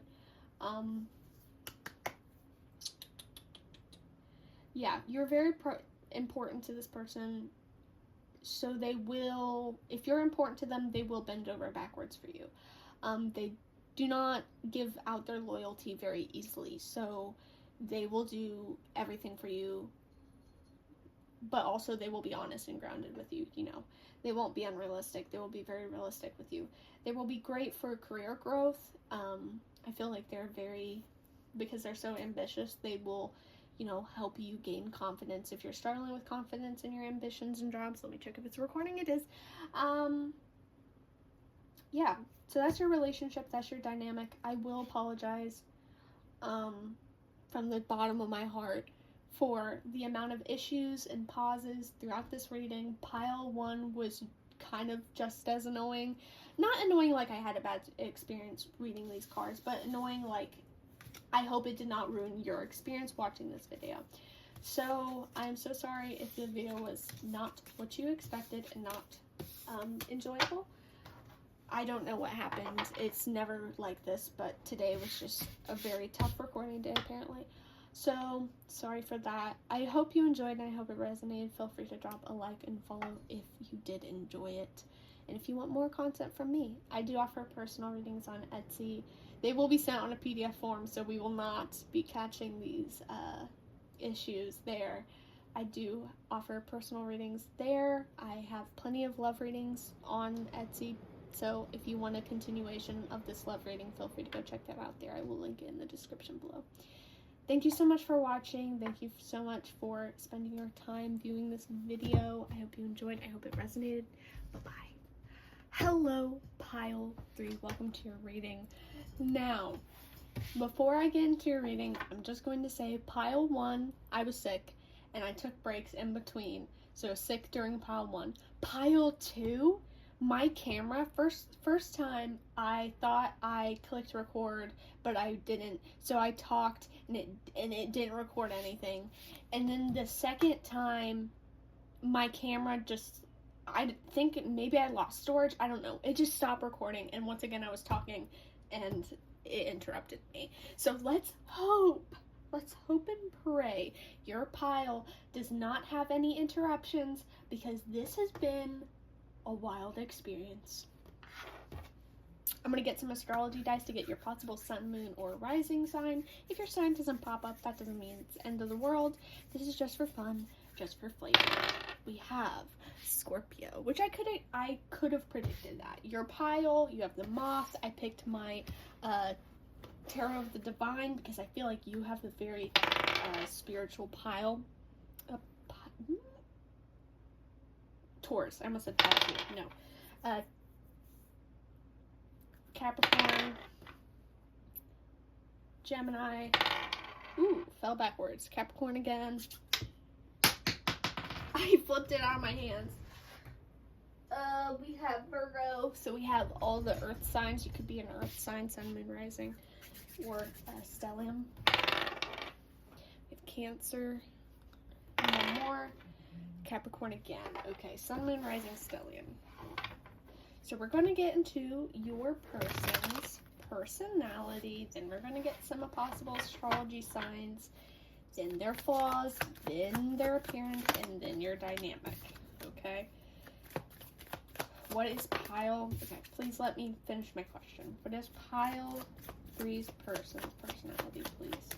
What is their personality? Pile 3's person. Thank you. Pile 2 got King of Pentacles, so I love seeing King of Pentacles or Queen of Pentacles in a love reading, because it's just, this is someone who's very grounded, very stable. This is someone who could be a breadwinner. This is someone who could prioritize you, who will take the lead in a relationship. 7 of Coins, or 7 of Pentacles. This is someone who could really prioritize their career, prioritize their growth. It could be someone who, even though it's Pentacles, they could be very spiritually inclined, where they like to get to the best version of themselves. 3 of Wands. This is someone who, they may have had a childhood or may have been in a place previously where they didn't have enough financially, where they never really, they struggled with having enough. Their life may have been involving a lot of waiting, a lot of the next paycheck, blah blah blah. They may have had a unstable childhood. Not to say that they had like a bad family, just they had an unstable childhood. Or and if it's not the childhood, maybe it was once they went into their own independence. They struggled with keeping up with bills. Maybe they got a little bit above, they went over their head where they thought they could handle more, but they couldn't, you know.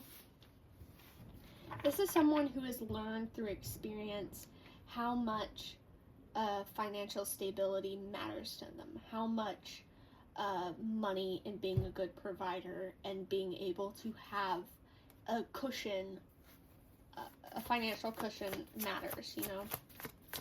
Experiences matter. Being happy in their life matters, but also they're aware that having that cushion really does matter also.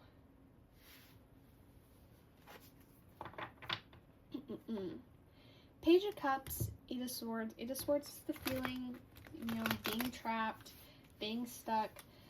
They may have felt that feeling of being stuck and trapped in their reality. They may have been someone who kind of had to have a tough awakening where they needed to realize that, hey, I'm in control of my life. King of Pentacles literally is in the center. They had to realize that they were in control of their life and in control of their decisions, and they could either choose to stay miserable and stay stuck, or they could get themselves out. And they decide, you know what, I'm going to get myself out. And that is what they did. They prioritize growth. They prioritize getting better in every aspect of their life, not because they want to be the best, but because they acknowledge the importance of being grounded in multiple aspects. Page of Cups being here, this could be a dreamer. This could be someone who is very soft, maybe very emotionally sensitive, maybe an empath. With the red string right here, this could be someone who maybe they believe in soulmates. Maybe they believe that things can be divinely meant for them. They may either be very attached to a religion, or they're attached to, like I said, spirituality, their intuition. They believe in spirit guides or angels or ancestors and whatnot.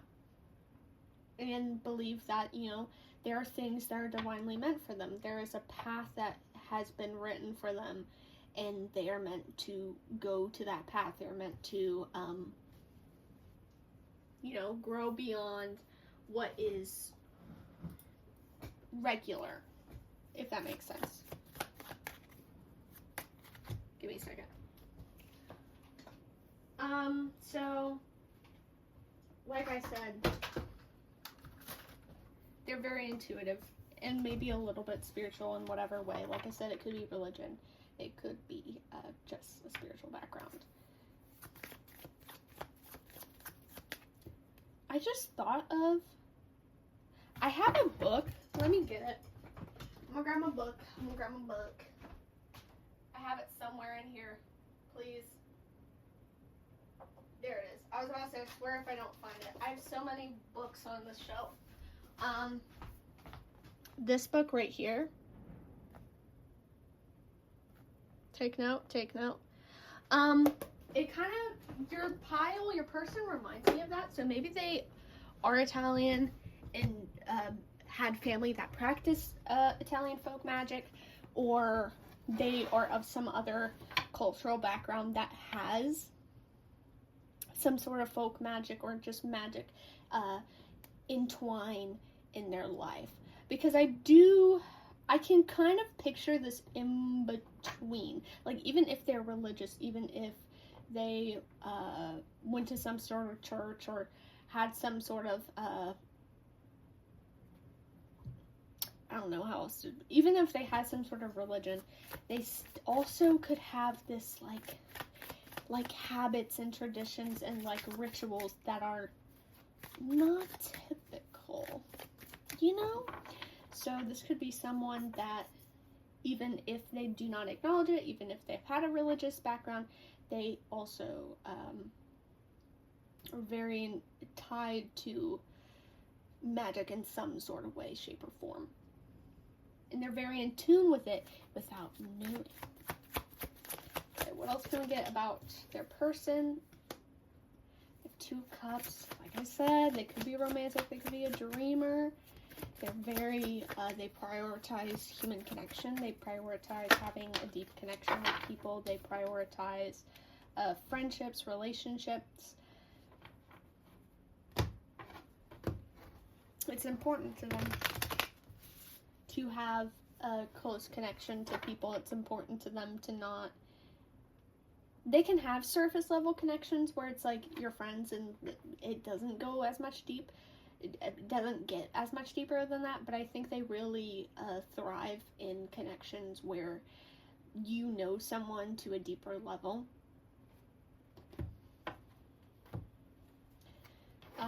I think they'll like that about your relationship. I think they will get to know you on a deeper level, and I think they really appreciate that.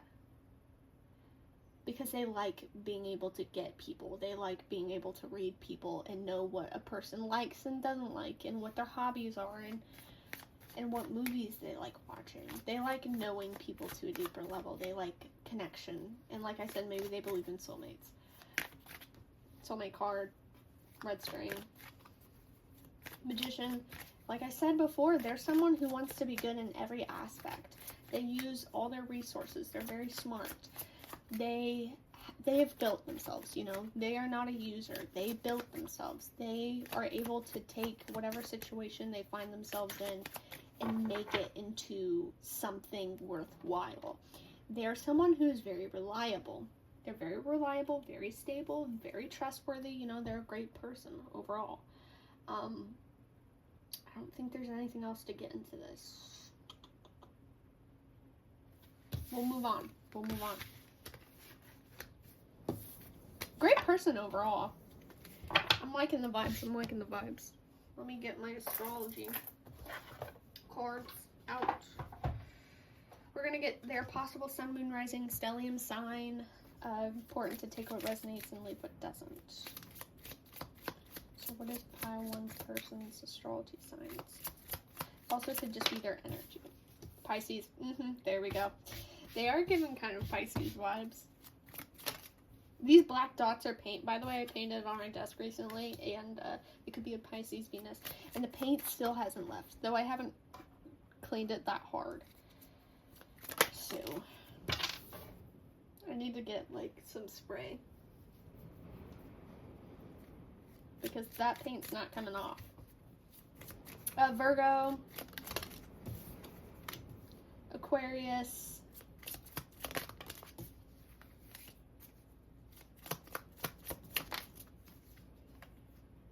Their 10th house. They could have a unique career. They could have, you know, they might have a career that's not very traditional. With Virgo, they could have their own business.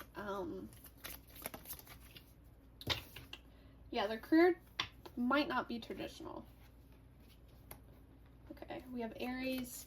Is that in the camera? It is. Beautiful. And one more. Yep, Aries sun. So their sun could be Aquarius, Pisces, Virgo, Aries.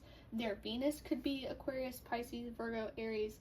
And their 10th house could be one of these signs. Or they have their sun or Venus in their 10th house. That could also be something. And we're going to grab some more because I have these astrology cards as well with the pretty sides. So I'm going to grab some of those. What else? Can we get more signs? Thank you. We have Taurus. Look how beautiful this deck is. The colors are just stunning. This was, I think... No, this wasn't. This was my first astrology deck. This was my second one. Anyway, we have Taurus, so they could be a Taurus Venus, maybe Taurus Sun. A lot of this is pointing towards them maybe being born in the beginning of the month or born during winter time frames. That could be significant. Libra, Taurus and Libra, both Venus ruled signs. The green is absolutely stunning.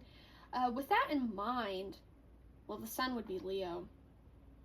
So they could also be a Leo. One more, please. We have Neptune. So that Neptune is, I think, Pisces. Yeah, Neptune is Pisces.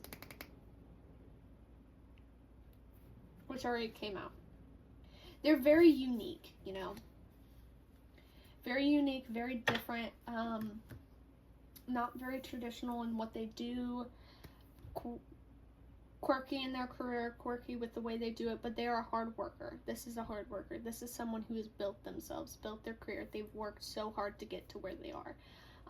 They're a hard worker. They prioritize their career. They prioritize stability. But their job, you may be surprised with what their job is. I think they'll tell you their job and you're like, oh, I didn't expect that from you.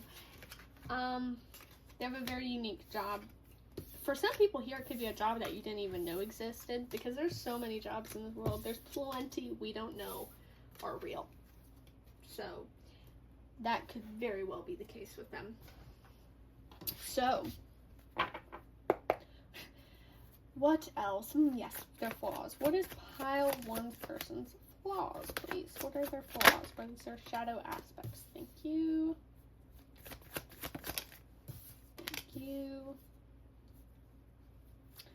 And one more, please. Okay.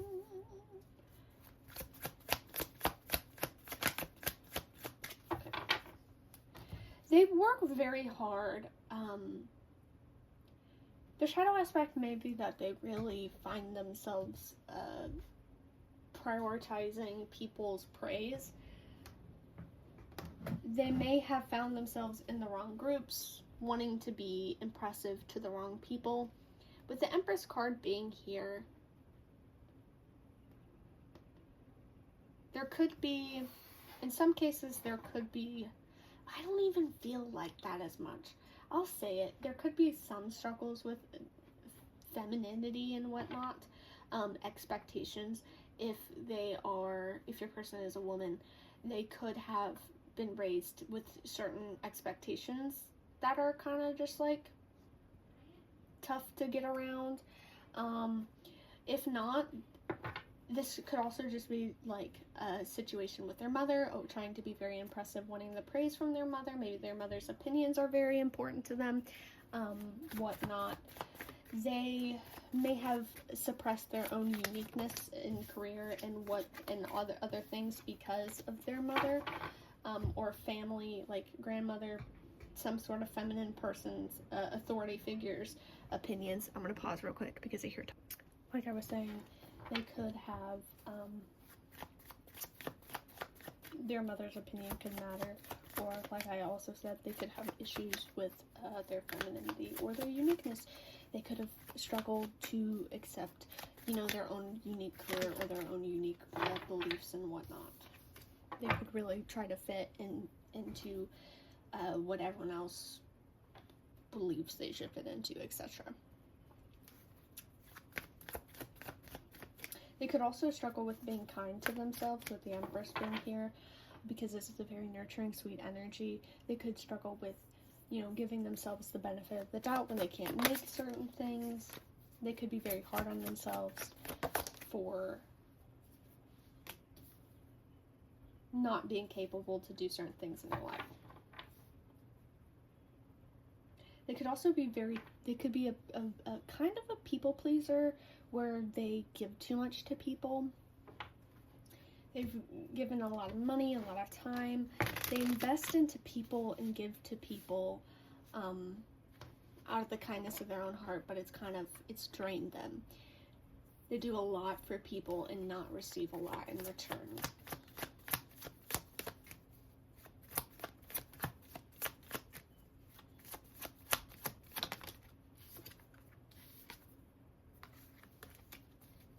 One more card, please.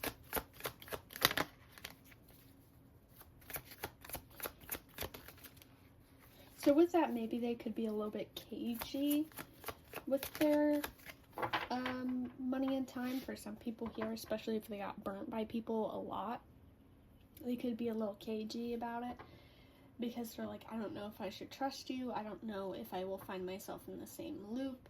I don't know if you're going to be like the other people, etc. Or cagey about telling you what their career is. I don't think they're completely honest with people. I think they kind of repress thoughts and opinions and things. I did get 10 of Pentacles in reverse.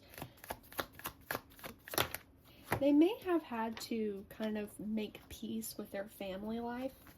I think there are some things related to their family that was hard to acknowledge and hard to acknowledge and come to terms with. And I think they've kind of had to grow where they realize that, like, okay, we're all human. And this is their first go around this time, you know? Because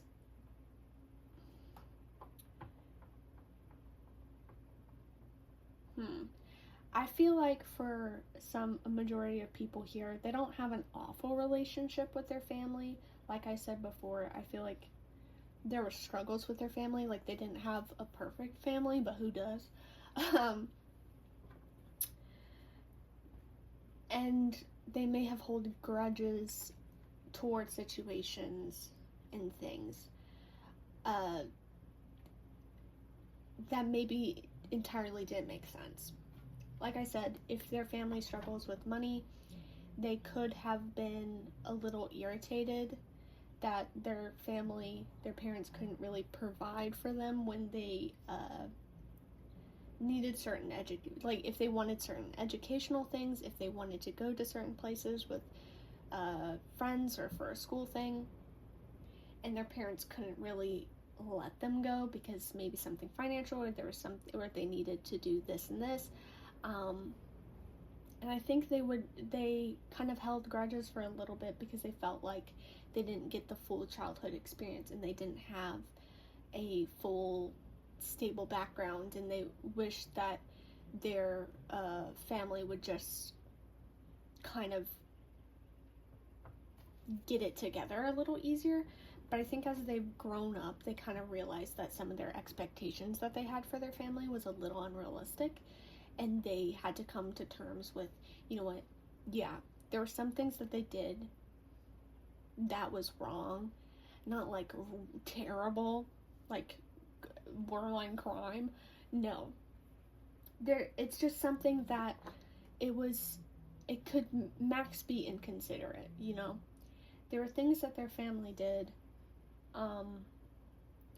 that was difficult or upsetting or, like I said, inconsiderate, and they are coming to terms with the fact that, yeah, it affected me and it annoyed me and I wish it wasn't that way, but also accepting that, you know, that's just how the cards played out.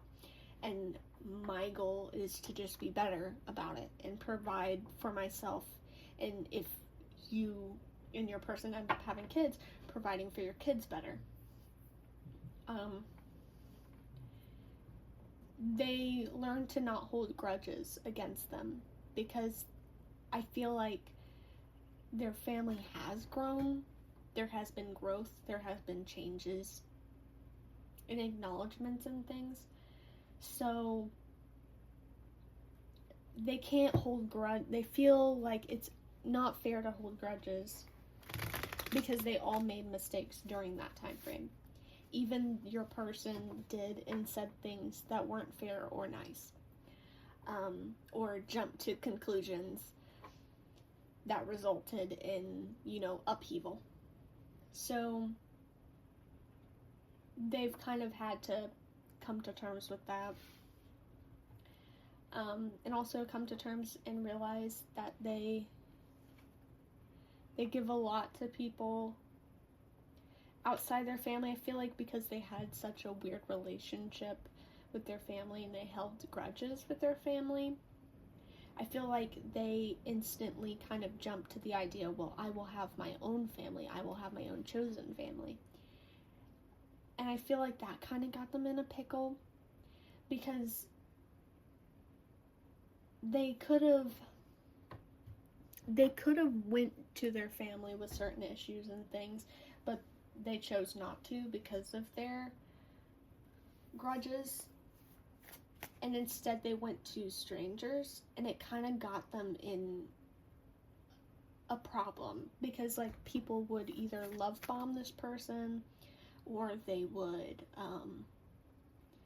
seem more trustworthy to this person, they would seem more stable to this person, and they would trust these people, and these people would either use them or just end up being a bad influence for them.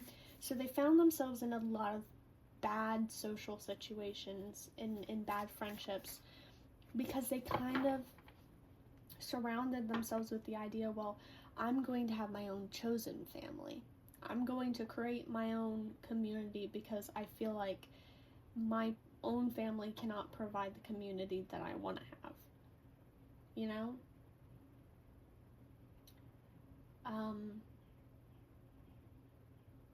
So yeah, they had to come to terms with that and have a little realization with that.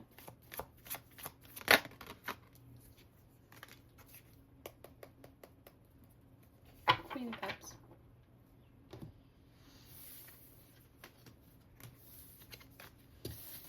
So that is their flaw, their shadow, per se. Something that they struggle with, something that could carry on into the relationship, maybe just something to know about this person on a deeper level. Oh yeah, we're getting into their not personality, their appearance. What does pile 3's person look like? What is their appearance, please? Sorry. There. What is their appearance, please? What is their appearance, please? Thank you.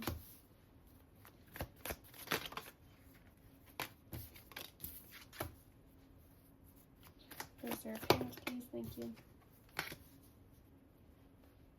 What is their appearance? What is their appearance? What is their appearance? You.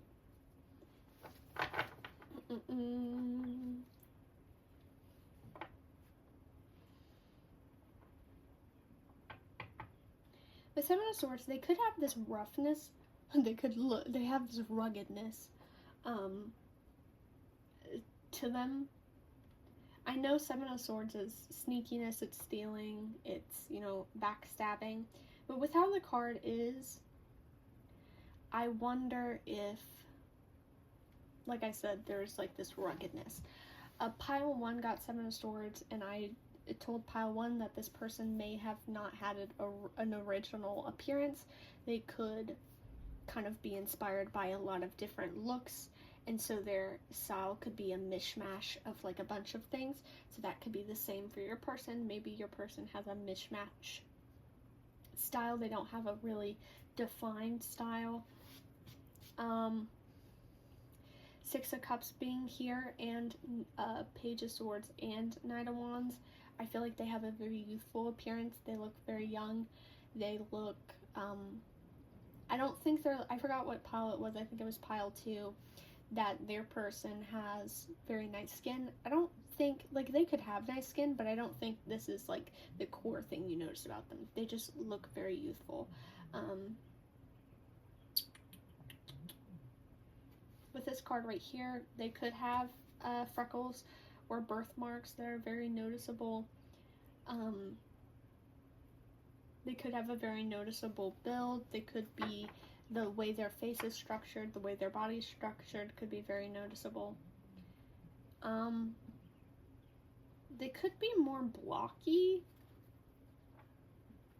Like it's less of a flow, and it's more like you see edge. There's like an edge to their look. They're overall very clean. I think they might have some like sharpness to their look, or like overall they dress pretty simple, but they may have some sort of aspect to how they look that's kind of like out there or like fiery, with Knight of Wands being here. Like they could wear jewelry that kind of makes their look out there. The way they do their makeup could be out there, eyeliner out there, their hair they could have a certain style that could be like a little like, different.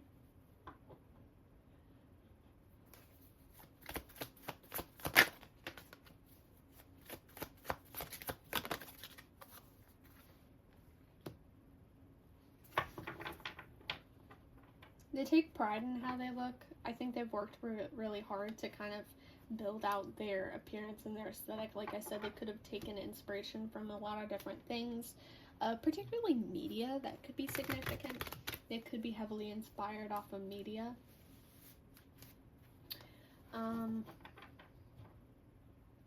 They have something, like I said, about them that's very unique. Like I said, the way they do their makeup could be very bold and colorful. The way they have their hair, bold and colorful. They could have certain jewelry that's bold and colorful. I don't think like their shirts, their pants, their shoes, like those things seem borderline regular. Like they may, I'm not saying like they're wearing a suit and tie or just a white shirt and jeans, or just like a plain dress, you know? I'm not saying that. I'm saying that, like their outfit overall, like you can acknowledge it, like it looks good, but they have something that really pops on the way they look. They could have, there's just something about them that pops. Can we get more? Because I feel like we've been talking about how their clothes look rather than like their eyes or hair or stuff.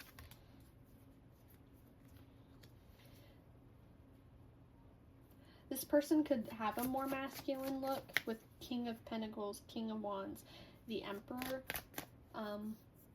Obviously, not everyone here is going to be interested in men. If you are interested in men, this is a very manly looking man.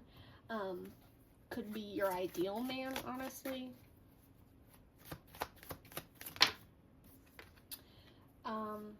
Knight of Wands, not Knight of Wands, that's Knight of Wands, Knight of Pentacles. If you're interested in women or, she could just present more masculine or have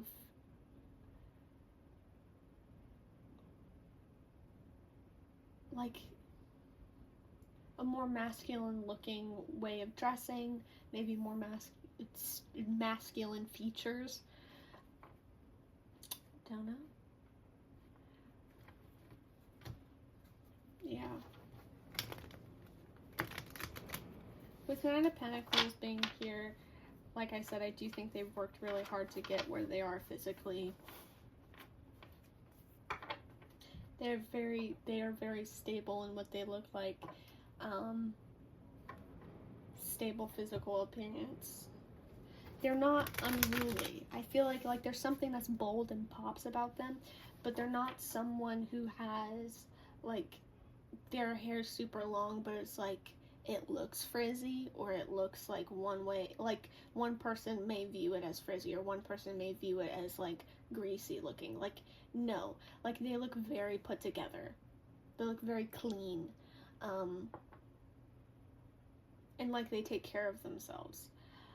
But there's something that just really pops about their appearance. I don't know about eyes. Yeah, I don't know about eyes. I don't think I can get anything else. That's about it, we'll say.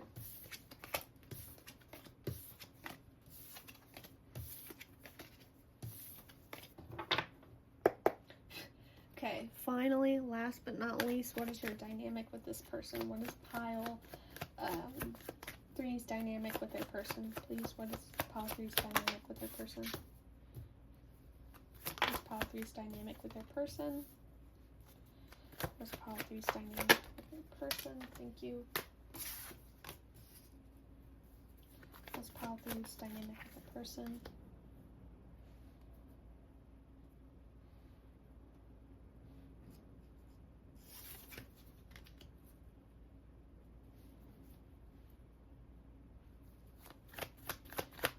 Dynamic with their person.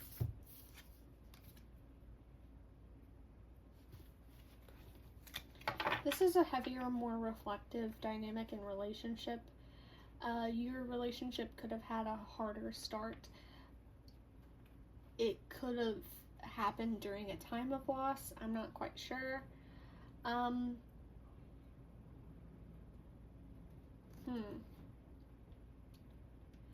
with this Three of Swords, it was talking about how, oh, I forgot what her name was, but she was basically hiding something from her husband that was like, it was to protect him or do something, and then he found out, and it just added like this terrible thing, because she could have been honest in the first place, but she wasn't. It wasn't even like a negative thing, but it's like there could be, initially the relationship couldn't be completely honest. One or the other could have held a secret, or not been totally honest about who they are, what they want, etc. This relationship may have had a break in between, a break where both of you grew up, a break where both of you kind of took a second to figure out what you want.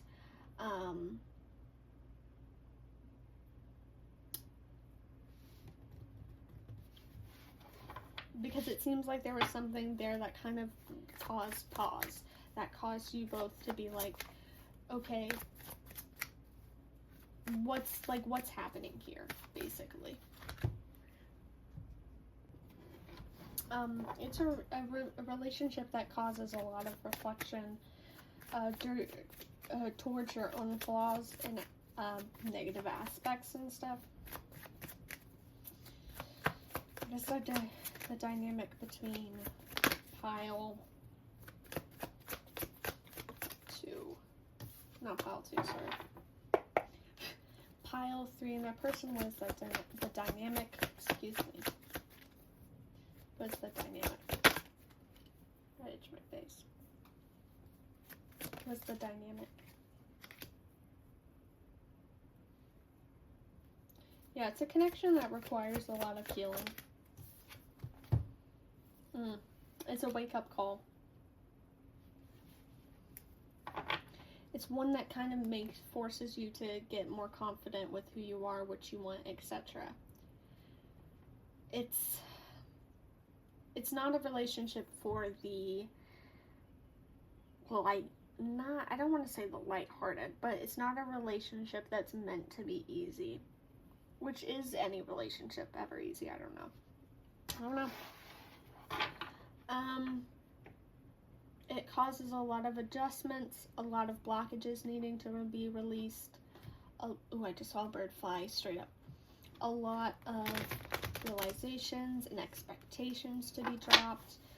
It is all the baggage, all egos just need to go. You know, this is a connection where you need to drop your ego and let it die. There is parts of you and them that you hold on to too tightly. Like I said, there's egos, stubbornness, all these things, really kind of stops the relationship from being what it could be. So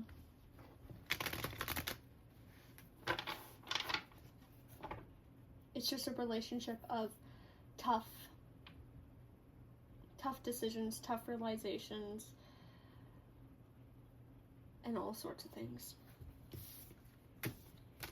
But it's supposed to align you more with who you are and who you could be, you know? Okay. More about pile 3 and their person's dynamic. Too many. More about pile 3 and their person's dynamic, please. Thank you. More about pile 3 and their person's dynamic, please.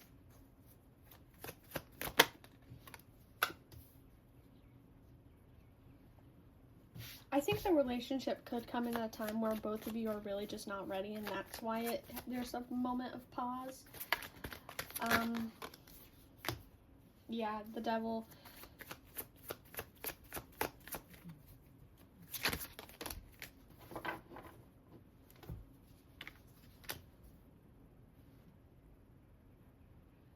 I think both of you get lost, if not both of you get lost with the expectation of what a relationship should be. I think you guys get too caught up in what you believe a relationship should be. You're too caught up in your own ego. You're too caught up in your own shadows and whatnot. And your expectations of how someone should treat you. I think both of you lose the fact, if not just one of you, lose the fact that you are both learning and growing people.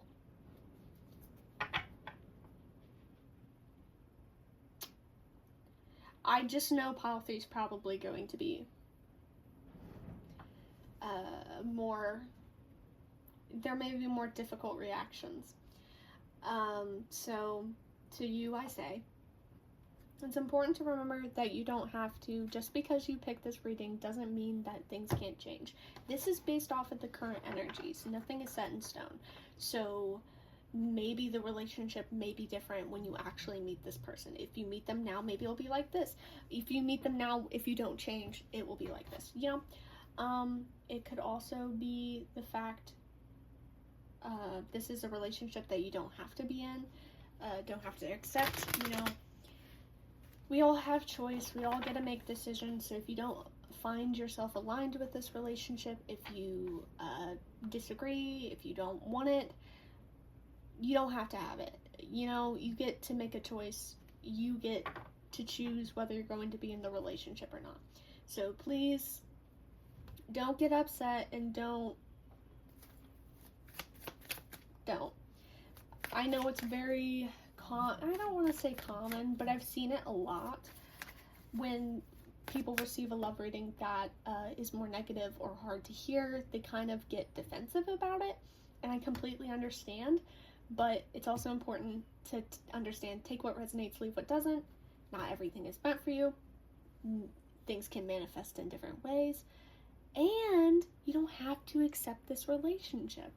So keep that in mind, please, before if you want to get defensive.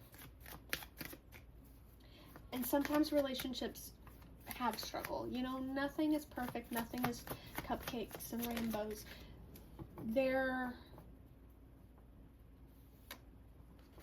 It's impossible for things to be perfect. With Ace of Wands here and 3 of Cups here, 3 of Cups is the friendship card. So I do get that this person will be your best friend. I do get that it's not that this person sucks or in your relationship sucks and all these things. What am I hearing? I hear a squeak. I don't know where I'm hearing it. But anyway, it could be my neighbors, actually. They could be doing something. I don't know. Anyway, let me check the camera. Alright, it's recording. You are just going through a lot of healing and changing with your best friend. You are leaving your past self behind. You are leaving your shadows behind. You are leaving all blockages behind in this relationship. You don't have to be in this relationship if you don't want any heavy duty work and healing. Sure, you don't have to be in this relationship. I'm just saying, like, it's not supposed to just be negative the whole time. It's just requiring a lot of healing. Your dynamic requires a lot of healing. Because none of you are perfect. This person has blockages and expectations and things, and you have blockages and expectations and things, you know? You aren't a saint and they're not a saint. Keep this in mind. Yeah, 2 of Wands.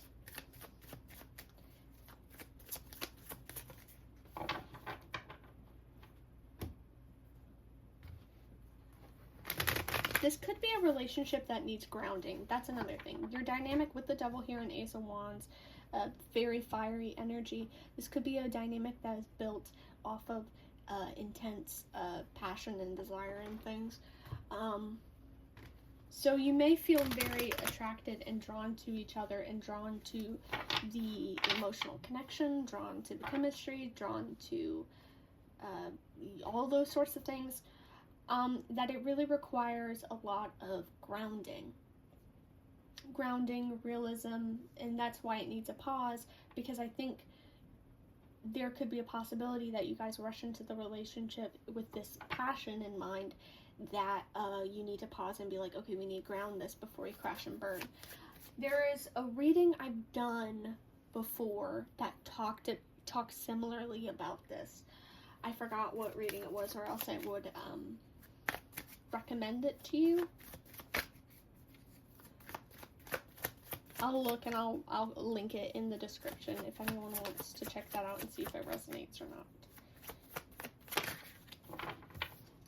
I knew it'd be Three of Swords. I saw it.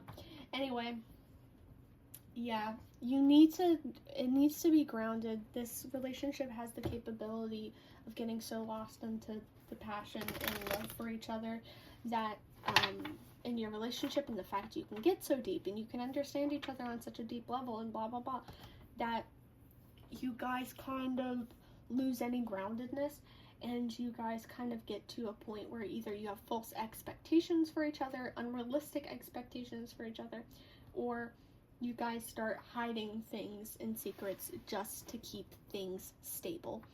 Do not hide. Oh my god, what are these birds doing outside? Anyway, do not hide things and refuse to be honest with your person just because you don't want to rock the boat, just because you feel like the relationship would react badly because it's built off of this one foundation. No, be honest. What will really be important with a relationship is honesty. And remembering that you're both people and you're both not perfect. And that doesn't mean that you should expect and accept the worst. Absolutely not. Have boundaries, have standards. If someone treats you poorly, kick them out, sure. But I do think that there are some expectations and things. You can't expect someone to read your mind. That's the thing. They can't read your mind. They can't be, a perfect Princess Charming. They can't be your hero, It's important to keep that in mind. Your relationship, like I said, requires a lot of healing, grounding, and learning here. You will be releasing a lot of blockages, a lot of stagnant behavior, a lot of expectations. You will be honest with each other because honesty will be very important. Being straightforward with what you want in the relationship and what you don't want in the relationship, grounding it so it's not purely built off of passion and those sorts of connections. Yeah, because your relationship is it can easily get overstimulated because you're constantly doing things and feeling things and blah blah blah, that once you it will get to a point where it's not that way, because you can't be that way forever. You can't live in the honeymoon phase forever. I think once you start grounding your relationship, then it's like, well, I can't tell this person this because what if it upsets them and then they'll leave me? Like, no. You'll be healing from this and growing from this together as long as you're honest, as long as you're straightforward with this person. You two can get through these sorts of things because they genuinely want to listen and you genuinely want to listen and you both genuinely care for the other person. Three of Cups here. So it's important to keep that in mind. I hope your reading resonated and I hope you enjoyed. If you did, feel free to let me know down below. If you want a personal reading, I offer personal readings on Etsy. I will link that in the description. I will link my love readings as well down there. So if you want a longer form love reading, you can get that there. And if you want a shorter form love reading, you can also get that there. To get a continuation if you desire a continuation. I hope it resonated. I hope you enjoyed. Feel free to drop a follow if you want more content. Bye-bye. Hello, final pile 4. Welcome to your reading. You chose the Bear card. This is your card. Welcome to your reading. Now, before we begin in this deep dive, I do want to get your possible sun, moon, rising, or stellium sign with my astrology dice right here. If your sign does not come up, that doesn't mean that's the end of the world. This reading could still be meant for you. This is just for fun. This is just for flavor. We have Cancer, Virgo, Leo, that almost fell off, Gemini. Happy birthday to any Geminis. Capricorn. I'm gonna get 2 more. Aquarius. 1 more. And Pisces. Sun, moon, rising. Or like I said, stellium. Welcome to your reading. Let's get into your Next person, future spouse's personality. Then we will get into their flaws, their appearance, and I think your dynamic. Also their astrology signs. We'll get possible astrology signs for them as well. What is pile 4's person's personality, please? Thank you. Pile 4's person's personality. Pile 4's person's personality.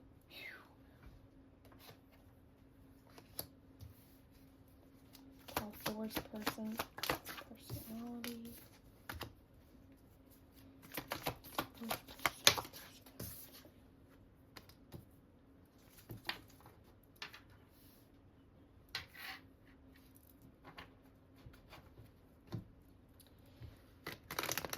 Give me a second. I'll say this in pile, like I said this in all the other piles. When I recorded pile 1, I was sick. When I recorded pile 2, there was issues. When I recorded pile 3, it was fine. As I'm recording pile 4, I kind of feel a little off again. So if I have to take pauses on and off during the reading, please understand it's because your girl is not feeling good. And I want to get this reading out for you guys. But also I don't want to feel miserable the whole time. So anyway, now you know, with Knight of Wands coming in reverse, I kind of, I question. I know there's so much Wands energy, so much quick, fast energy, that I'm like, why did King of Wands come in reverse? Well, this could maybe point to impulse behaviors. I don't know. This could be someone who's very impulsive. This could be someone who kind of jumps to conclusions very quickly. This is someone who feels very intensely. Now, cups aren't here, but you know, fire is still like an energy of feeling. It's not a very substantial or grounded emotion. It's very flighty. So this could be someone who, you know, they go with whatever fire they're feeling at that moment. There's someone who may love moving, love action, because Wands is a card of action. They love doing things. They may, even though swords aren't here, they could be very chatty. They're very charismatic. They could have been someone who, now I don't see any cards that truly indicate this, but with all this fire energy, they could be a little bit of a flirt. I question if I want to say that there's player energy, because I don't think that will resonate for everyone here. For some people here, maybe your person they played the field once upon a time. But for others here, if you were very repulsed by that, ignore that piece of information. They could be someone who has a very sharp tongue. They are very blunt, and I think that's why Five of Wands came out, is because they're so blunt and so to the point, and they say what they feel, and they kind of just, at surface level, don't care the side effects. I feel like this person,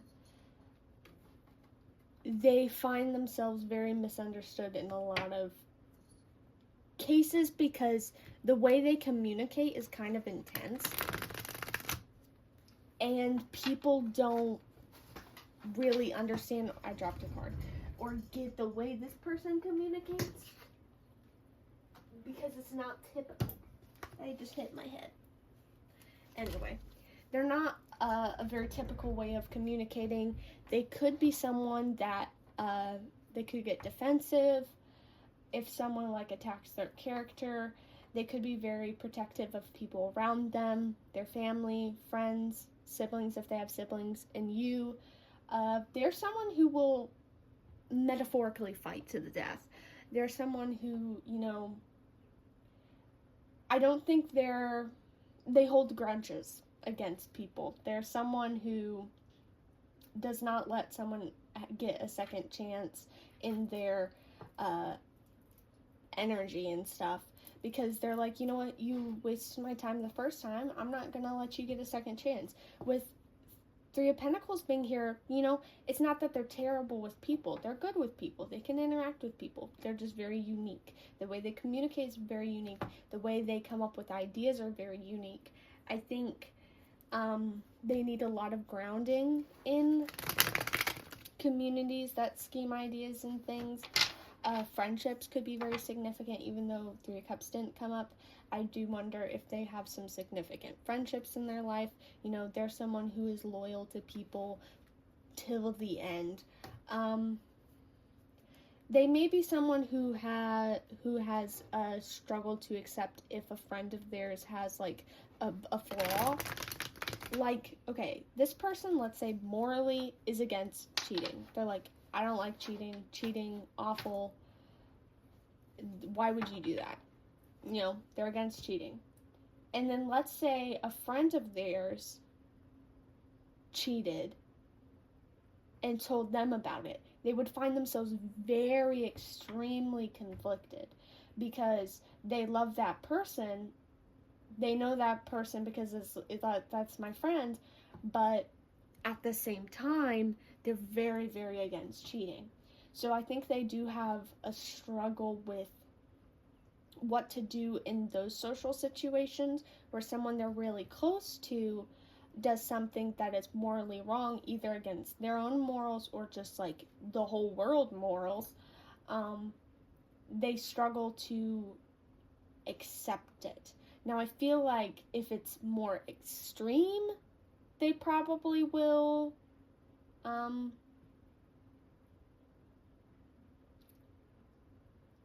they won't take too long to accept it. I'm not going to name things because, like, we're going to keep the reading positive here. But if someone did a literal crime, I feel like this person isn't an idiot where they'll be like, but they're my friend, I'll forget them. Like, no, they're not that loyal. But I think there are some things that they do struggle.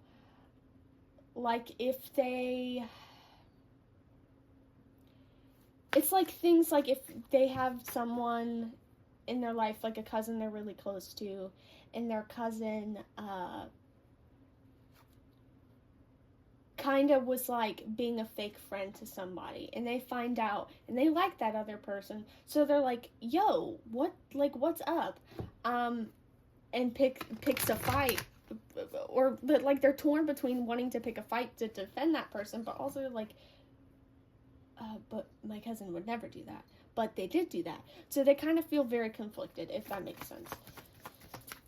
But they are someone who, they take morals very seriously. They take their loyalty very seriously. So I think there is definitely a line that if you pass it, they will never, ever talk to you ever again. But there are some things that I think they may struggle. Like, if someone has if they had one perception of a parent their whole life, and then they figure out that maybe this parent was hiding a secret, like they were struggling with some sort of alcoholism, or they were just struggling and maybe were kind of shady. Not like bad shady, but it's like a betrayal, because it's like you idolized this parent your whole life, and then all of a sudden you figure out that they're kind of just like, they're not who you thought they were. They struggle with those sorts of things, and maybe those are the things that this person has gone through. Maybe this is something you guys have gone through as well. I feel like this is a possibility that both of you can kind of relate on the idea of idolizing people, realizing who they really are, and struggling to kind of accept that. Love the person, but also acknowledge that they are heavily flawed.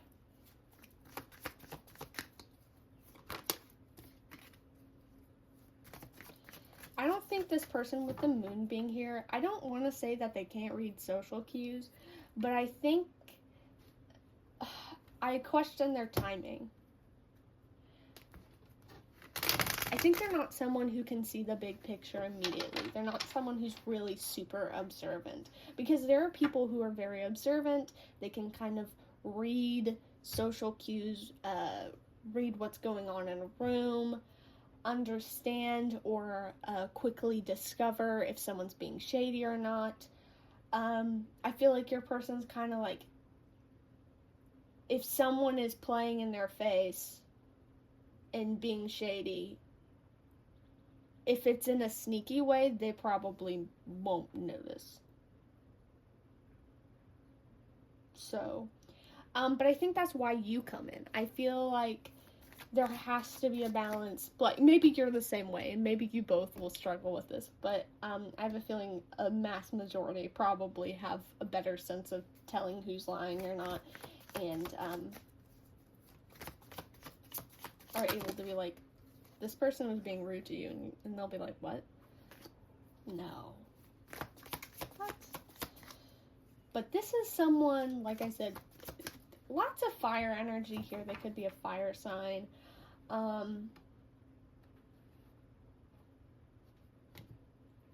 There's someone who feels very intensely, but not in a Cancer way. They feel very intensely in a fire moon way. I don't want to say I don't think they have anger issues, but I think they definitely have a temper. I don't want to say anger issues because, you know, that tilts in a very unhappy line. But I do think they have a little bit of a temper. They're very blunt. They are very sharp when they speak. And when they get mad, it's definitely noticeable. But they're not someone who is, you know, mean. I feel like they are a good-natured person, but they just feel very intensely, and it's something you're like, okay, settle down though, settle down, because you're doing too much. You don't have to act this way. More wands, more wands. What did I say? They're very impulsive. They're someone who probably loves like high adrenaline things, roller coasters, race cars, and maybe riding horses at top speed. You know, dirt biking, surfing. I don't know if surfing's high intensity. Maybe it is. I've never surfed. You know, they like high intensity things. They like an adrenaline rush.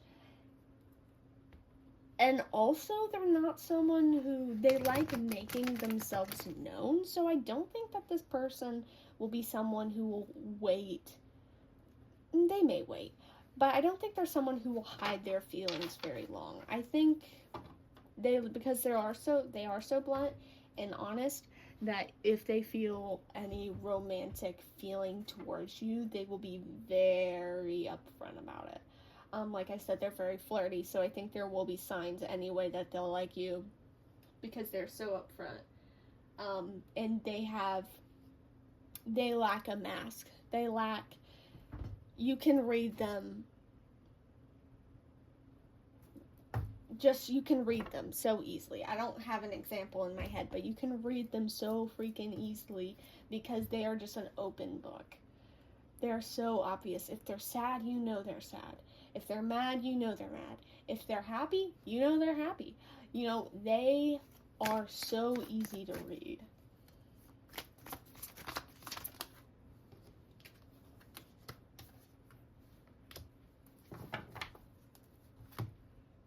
Wait, adjusted the camera.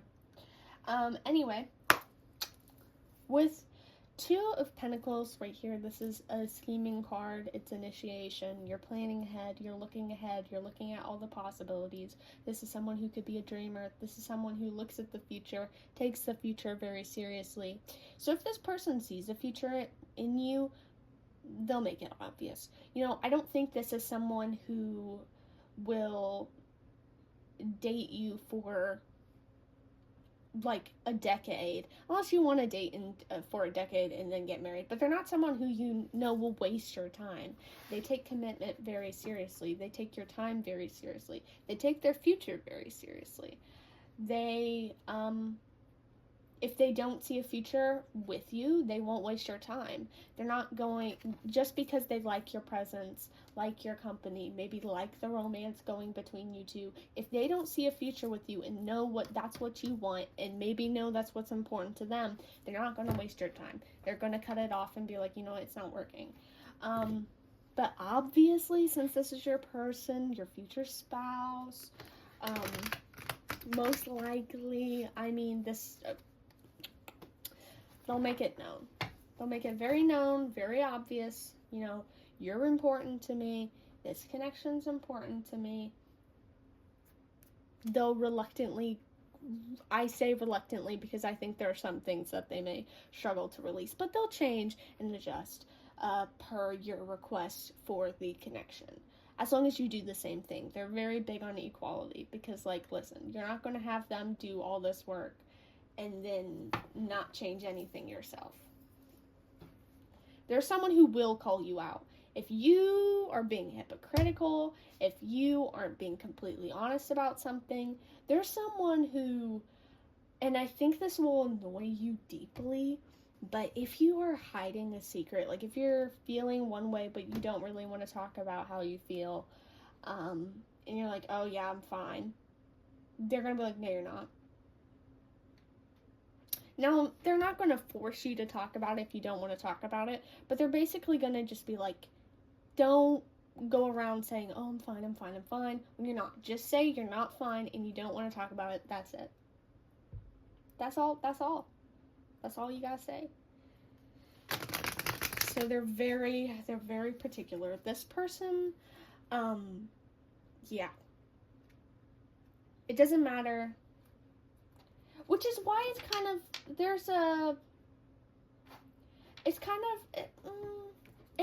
it feels a little hypocritical, but it maybe makes sense. I don't know. It's interesting how they struggle to realize, if people are, like, if people they idolize are, like, they struggle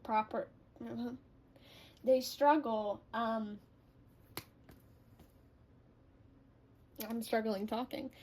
They struggle really processing if someone they idolize is problematic, but they don't struggle to call people out. It's very interesting. But I think there's a difference between the two things. It's just very interesting. So yeah.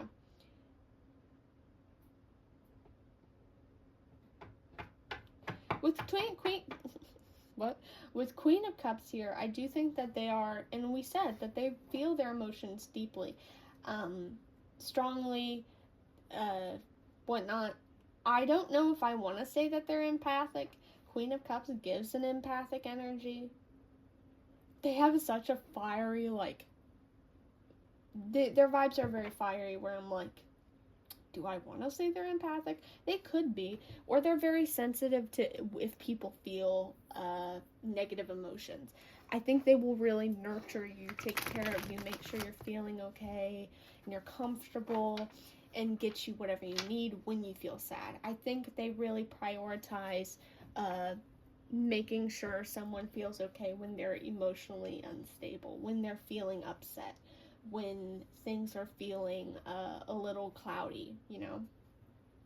They're really good about comforting people and being there and doing semi the right things. Because they're not perfect, they're not going to get everything right, but they'll try. They will sure try, and it's the thought that counts. It really is. So this person's very interesting, quite the personality. I hope you enjoy thus far. Now, I'm going to say this, and I will say that again at the end, but I do offer personal readings on good old Etsy. So if anyone wants a personal reading, an extended version of this reading, or have any questions relating to their person, the connection, etc., feel free to go check out my Etsy shop. I'll link that in the description below. But let's get the astrology signs. What are the possible signs of yeah. Mars, knew it. Possible astrology signs. Gemini.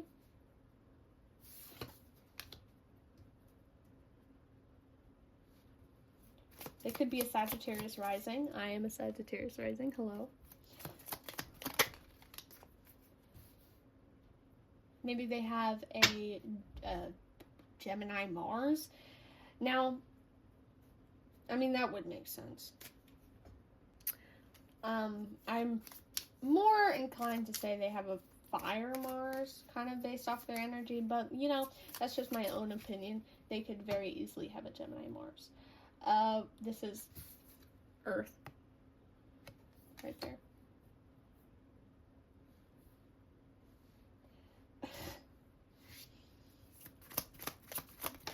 So we can just say, because Earth doesn't have an astrology sign, so we'll say Taurus, which Taurus just came out. So they could be a Taurus. Can we get more signs, please? We need a sign. We don't need planets. We're houses. We need a sign. Thank you. Virgo. They could be a Virgo. Maybe. Possibly. Sure don't act like a Virgo. Virgo's second house. If they have a Virgo second house, that means they have a Leo first house. So they could be a Sagittarius first house or a Leo first house. And Aquarius. One more.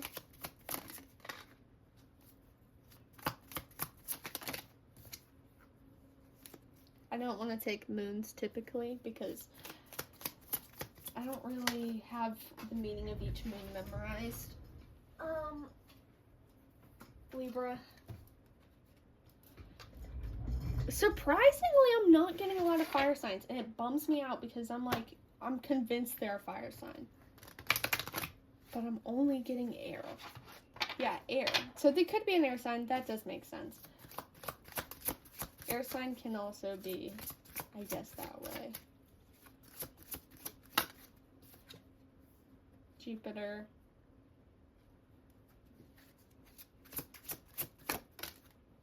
Aquarius again.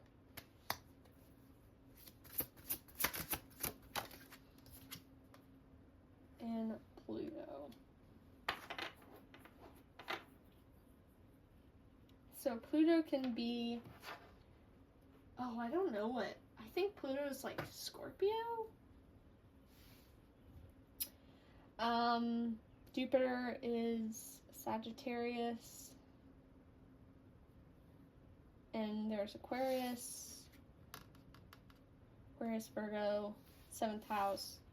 So some of these signs could be in their 7th house, or planets could be in their 7th house. We have Taurus, we have Mars, which is Scorpio or Aries. We have Gemini, Libra in the 2nd house. So they could have some of these signs or planets in their 2nd house. That is their possible astrology signs. Hope it resonated.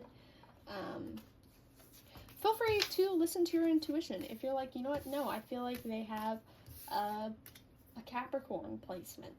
Feel free to do that because, you know, your intuition should be pretty right. Let's get their flaws. We kind of got into their flaws or some shadow aspects of this person before.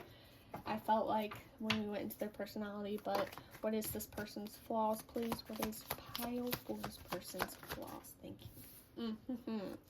Pile 4's person's flaws, please. Thank you. Pile 4 person's flaws. Pile 4 person's flaws. Thank you. Pile 4.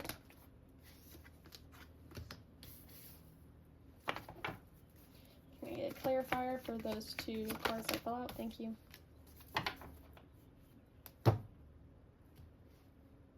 You know what, I'm going to move this right here so then I can cover it just in case.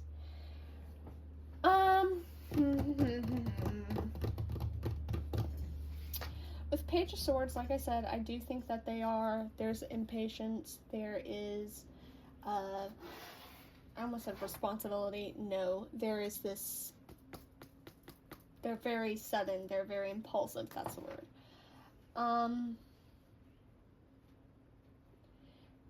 I did say that they feel emotions very intensely. I think they kind of jump to the worst. If something doesn't work, they kind of jump to the worst. I think this is, they can be a little on the defensive end with this card right here.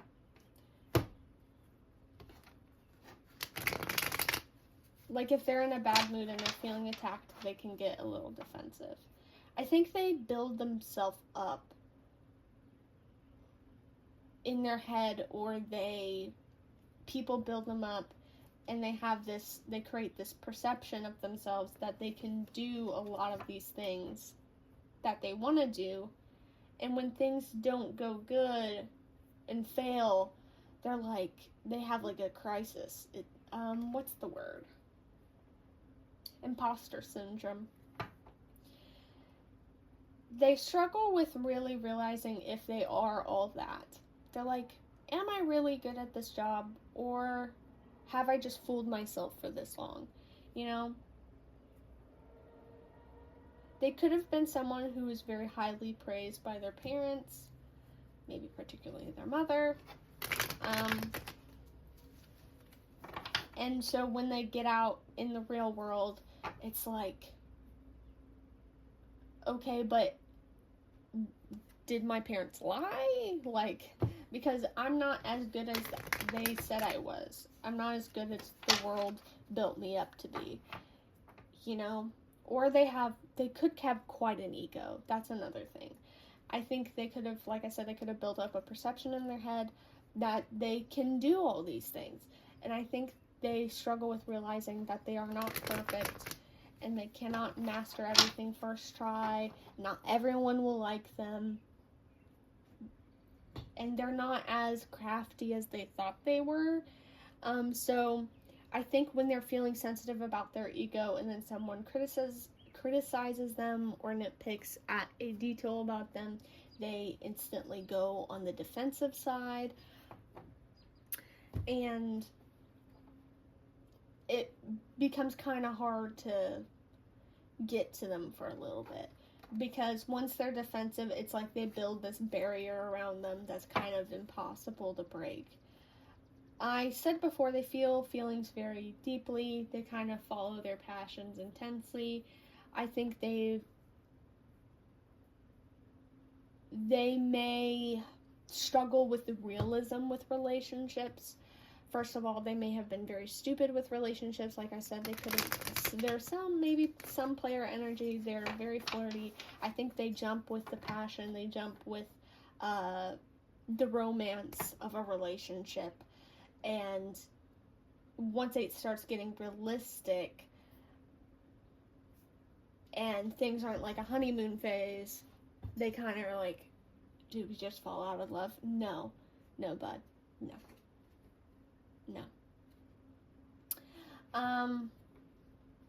Yeah, so I think there will be times where you may be unable to do something. Like, let's say you promised to go out to a date with this person and you have to cancel because maybe a personal reason, and you tell them and they can't help but jump to the worst, like, well, what if they're lying about that? What if they just didn't want to hang out with me? So I think they can get a little bit, like, dramatic about those sorts of things. This is someone that probably shouldn't be babied. There's someone who needs realism. There's someone who needs, like, a grounded, straightforward connection. Because I feel like a lot of their relationships have been very not grounded. where people have kind of given them the benefit of the doubt. Like I said, they could have been very babied their whole life or in relationships, and I feel like they need not a grounded expectation. They need to be grounded in their expectations to be lowered a little bit, because their expectations are a little unrealistic of how a relationship should be. Anyway, as I was saying, they need their expectations lowered a little bit. They need a grounded, realistic relationship. And need to know that just because things aren't like passion and fire all the time doesn't mean that you're falling out of love, doesn't mean that the relationship is failing. Just because you disagree with something doesn't mean the relationship is failing. You know, they need some grounding in their relationships. Like I said, they take heartbreak, failure very seriously. They beat themselves up quite a bit about what doesn't work. They get into the depths of despair not very quickly, but they can, you'll know when they're in the depths of despair. They'll be very obvious about it. And not in an attention seeker way. I don't think that this person is intentionally an attention seeker. I don't think they are dramatic and whiny and they're laying in woe just to get, affection. Like, I think they're just genuinely like this. And they don't care if they get affection or not. They're going to just be and feel all their feelings and then be better later. But I think they need grounding. They need someone who can be realistic with them and is not afraid to, tell them the truth. And is not afraid if they hurt their feelings a little bit. Because this person needs someone who loves them enough to be brutally honest with them. Because they need an actual grounded, honest source. Because I don't think they have many grounded, honest sources around them. I think everyone kind of just lets them do what they want and tells them what they want and then goes about their day. And it's not helping this person out at all. And so now they kind of find themselves in this position of where they can't really handle their own failure. They can't really handle if a relationship isn't going the way they thought it would go. They want you to have a very high, not high expectation. They don't want you put them on a pedestal. Like, they don't want to be like, worship me, but they want you to see them as someone who can do all these really cool things and can be all these really cool things, and you can be like, oh wow, my partner, they want you to be proud of them and think of them as something worthwhile. So I think they may get very embarrassed and upset when they fail things, especially around you, because they want you to have this perception of them that they're really cool, because they think you're really cool, but what's unrealistic and hypocritical is they think you're really cool and still love you for your flaws and your hard moments, but they want you to, they expect themselves to be really cool. But if they show any flaws or hard moments, that it's like you're going to kick them to the curb. There are standards of you. Maybe you need to be lowered. You're put on a pedestal. You need them to lower you. That could be something that's very significant, and that could have been what came forward at the beginning of the reading. They put people on a pedestal, and they struggle to realize that, people are flawed and some people aren't perfect, and you can put someone on a pedestal and it can be an absolutely terrible person.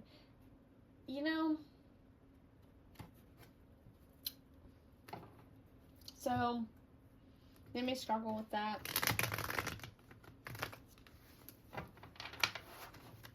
I think that's all I'll get.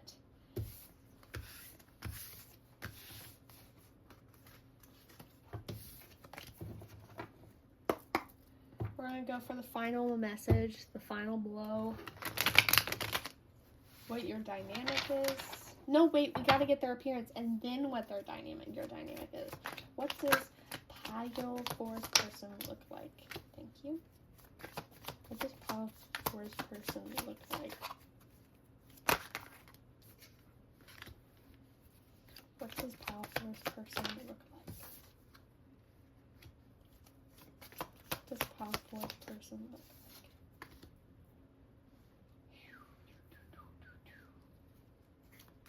Pile Force person look like?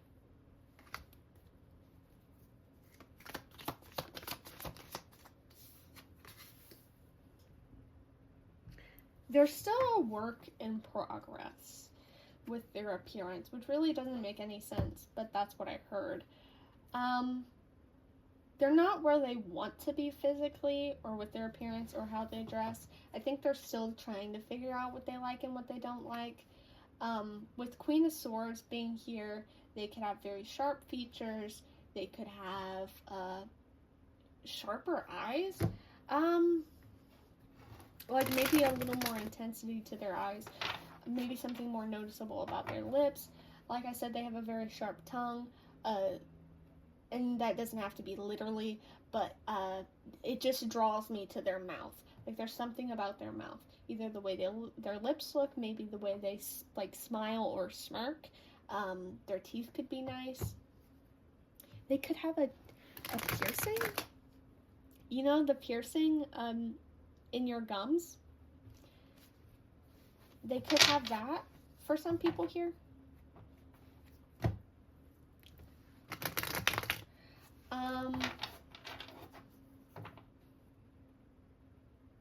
Yeah, there's something about the mouth. Like I said, maybe a piercing on the mouth or on the tongue or somewhere. They're still work in progress. I think they're not a mess with Ace of Pentacles being upright. I don't think that they're a mess looking. I think they're very put together. They don't look like they rolled out of bed in their apartment that they live with like 6 other people, you know, haven't washed their hair in like a week, you know, like they don't look a mess. With 9 of Cups, they could have,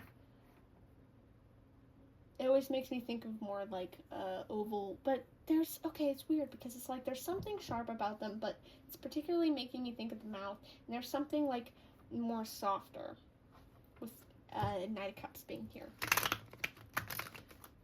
Rounder face, heavier build. Maybe they look very youthful. They could be sharp. They could have sharper features and still look youthful. You know, they could look very young, maybe a little more romantic with the Lovers being here. They could look like someone you ideally want to date.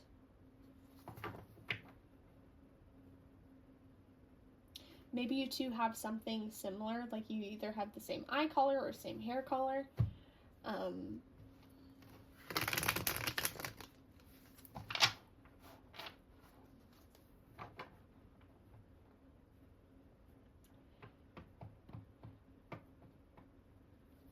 With Temperance being here, their proportions make sense? I don't know. That doesn't really make any sense, but they proportionally make sense, or maybe you two proportionally make sense. Like, they're not someone who's, like, obnoxiously taller than you, or it kind of looks, like, a little predatory. And they're not someone who's, like, a lot shorter than you, you know? Like, your proportions make sense. You make sense as a couple. Maybe you guys, like, you look like someone who, like, people who would be together. Like I said, you may have something in common. You don't look exactly alike, but you guys look like you would be a couple. Or you look like a good couple together. Maybe they balance you out for some reason. Can I get more about Pile Force person's appearance, please? What is their appearance? Appearance, I say. Appearance. Their appearance could not be a very good glimpse into who they are as a person. they may look one way, but are a totally different way. I think the way they dress is kind of misleading. The way they dress, the way they look is misleading. There could be something about them that is a little more unexpected.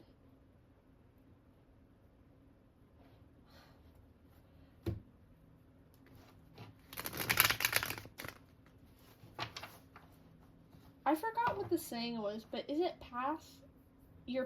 they could pass as a different race that they're not?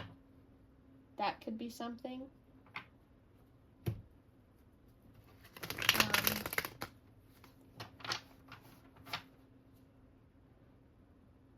Or they could pass as living in a different location.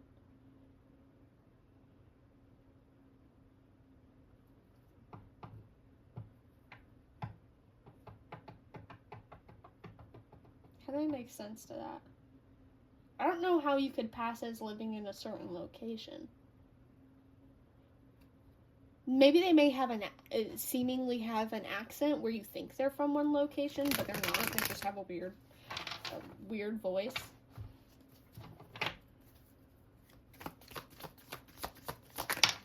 They could be someone who tans really good. Like they don't burn, they in the sun they tan. I mean, they can get burnt, but like, listen, I burn in the sun all the time. I got sunburnt recently. It sucks. It still hurts. It was on my ear, so it's awful. Anyway, but they don't really struggle with sunburn, maybe.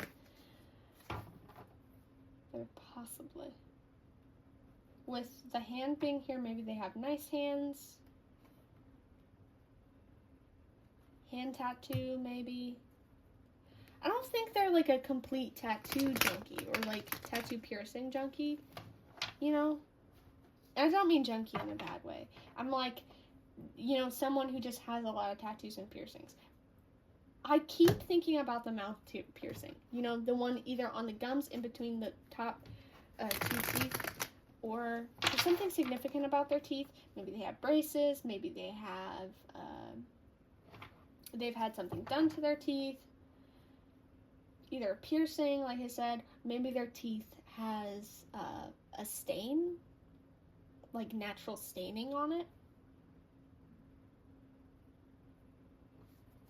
Because that's the thing. People get natural staining. With the hermit being here, maybe they dress in comfy clothes. Like I said, they don't look like someone who just rolled out of bed, hasn't washed their hair in forever. You know, they're not someone who looks a mess, but maybe they're someone who wears comfy clothes, or they're someone who sticks out more.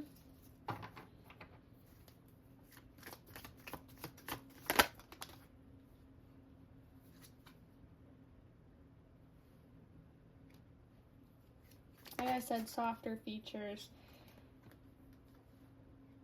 Looks youthfuler, like looks young.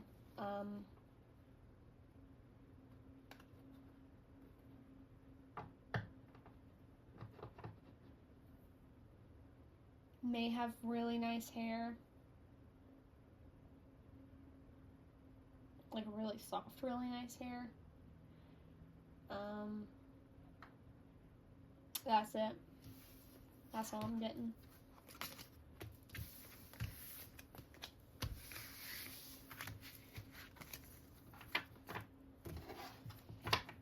Okay. Now we're gonna have to get to your dynamic, but we'll real quick take a break.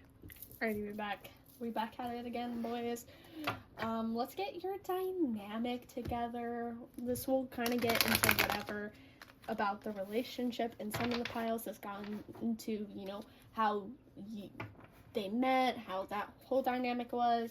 You know, sometimes it gets into a bunch of things. That's all I'm trying to say. That's all I'm trying to say.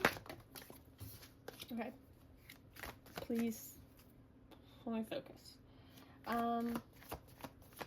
How is Pal 4 dynamic with your person, please. Their dynamic with your person. Thank you. Yeah. The connection needs a lot of balance and grounding. Because your person, like I said, they have a lot of expectations and things in their head, and, you know, what's the word? And being hard on themselves, etc. It's 12:21 right now, so that could be significant. Anyway, so your connection needs a lot of grounding and balance on both sides. I'm sure they will be grounding and balancing you as well, but, you know, we already got into this on his flaws or shadows before, that if I said his or he at any point in the reading, I do apologize. I did so good this whole reading, and I keep slipping up every now and then. It popped up before, so it just feels more significant on their end. This is a relationship where you're both kind of nurturing each other to the best versions of yourself. Now, I feel like this is just typical in relationship readings. You are improving yourself on some sort of level. They help you, you help them. You know, I just feel like this is typical. It never really quite got into what you guys are struggling with together collectively and what you are healing together collectively. With the other piles, we kind of got into that. With this, it's a little more, I feel like your reading's a little more peaceful. Like, I feel like you two don't have as much extreme changes going for you guys. I think you can, you know, commit to big changes if you want big changes. You can commit to whatever life you want to live with this person. I think overall, you're just kind of making peace with yourselves, having balance in your life, kind of healing and going through misunderstandings that both of you deal with. You know, misconceptions with yourself, misconceptions with the world, you know, misbeliefs, as in something you believed about yourself that was negative, that's not true, etc. Things that have been imprinted on you. I hope it makes sense. I feel like I talk and I don't make any sense. You know, beliefs that have been imprinted on you by people around you that no longer resonate with you, but you're struggling to release, etc. Both of you are kind of going through that and kind of finding yourselves more authentically with whoever you are and nurturing yourselves within the process. It's a journey of self-love, and it's very calming and sweet. I think you guys will have some, I don't want to say difficult realizations, but you'll definitely have some realizations in your relationship together. Realizations either about career paths. If one of you have chosen a career path that just doesn't resonate, that wasn't ever meant for you, or you've outgrown, you will have a realization in your relationship. I think there will be a bunch of realizations and things that will be adjusted. But you have your person and yourself, and I think you both will get through it. So, what is the dynamic? Ace of Wands. You two could create something together. You two could be work together in some sense. Could be a power couple energy, you know. I think with the Wheel of Fortune, there could be a destined, I don't want to put like big meanings and big words on it because it won't resonate for everyone. But you guys could have something destined that you're supposed to do together. Maybe your meeting is supposed to happen in a very particular time frame. It feels like you two are the perfect match.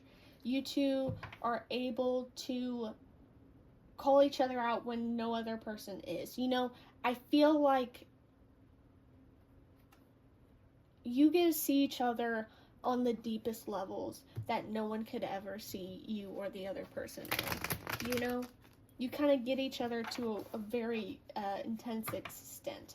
And I think it's going to be important for healing. It's going to be important for creating ideas, because I think that you guys can both communicate what the other person is feeling or wanting to create. Now, obviously, this is not an invitation to not communicate your feelings and think that this person can read your mind. Newsflash, they can't.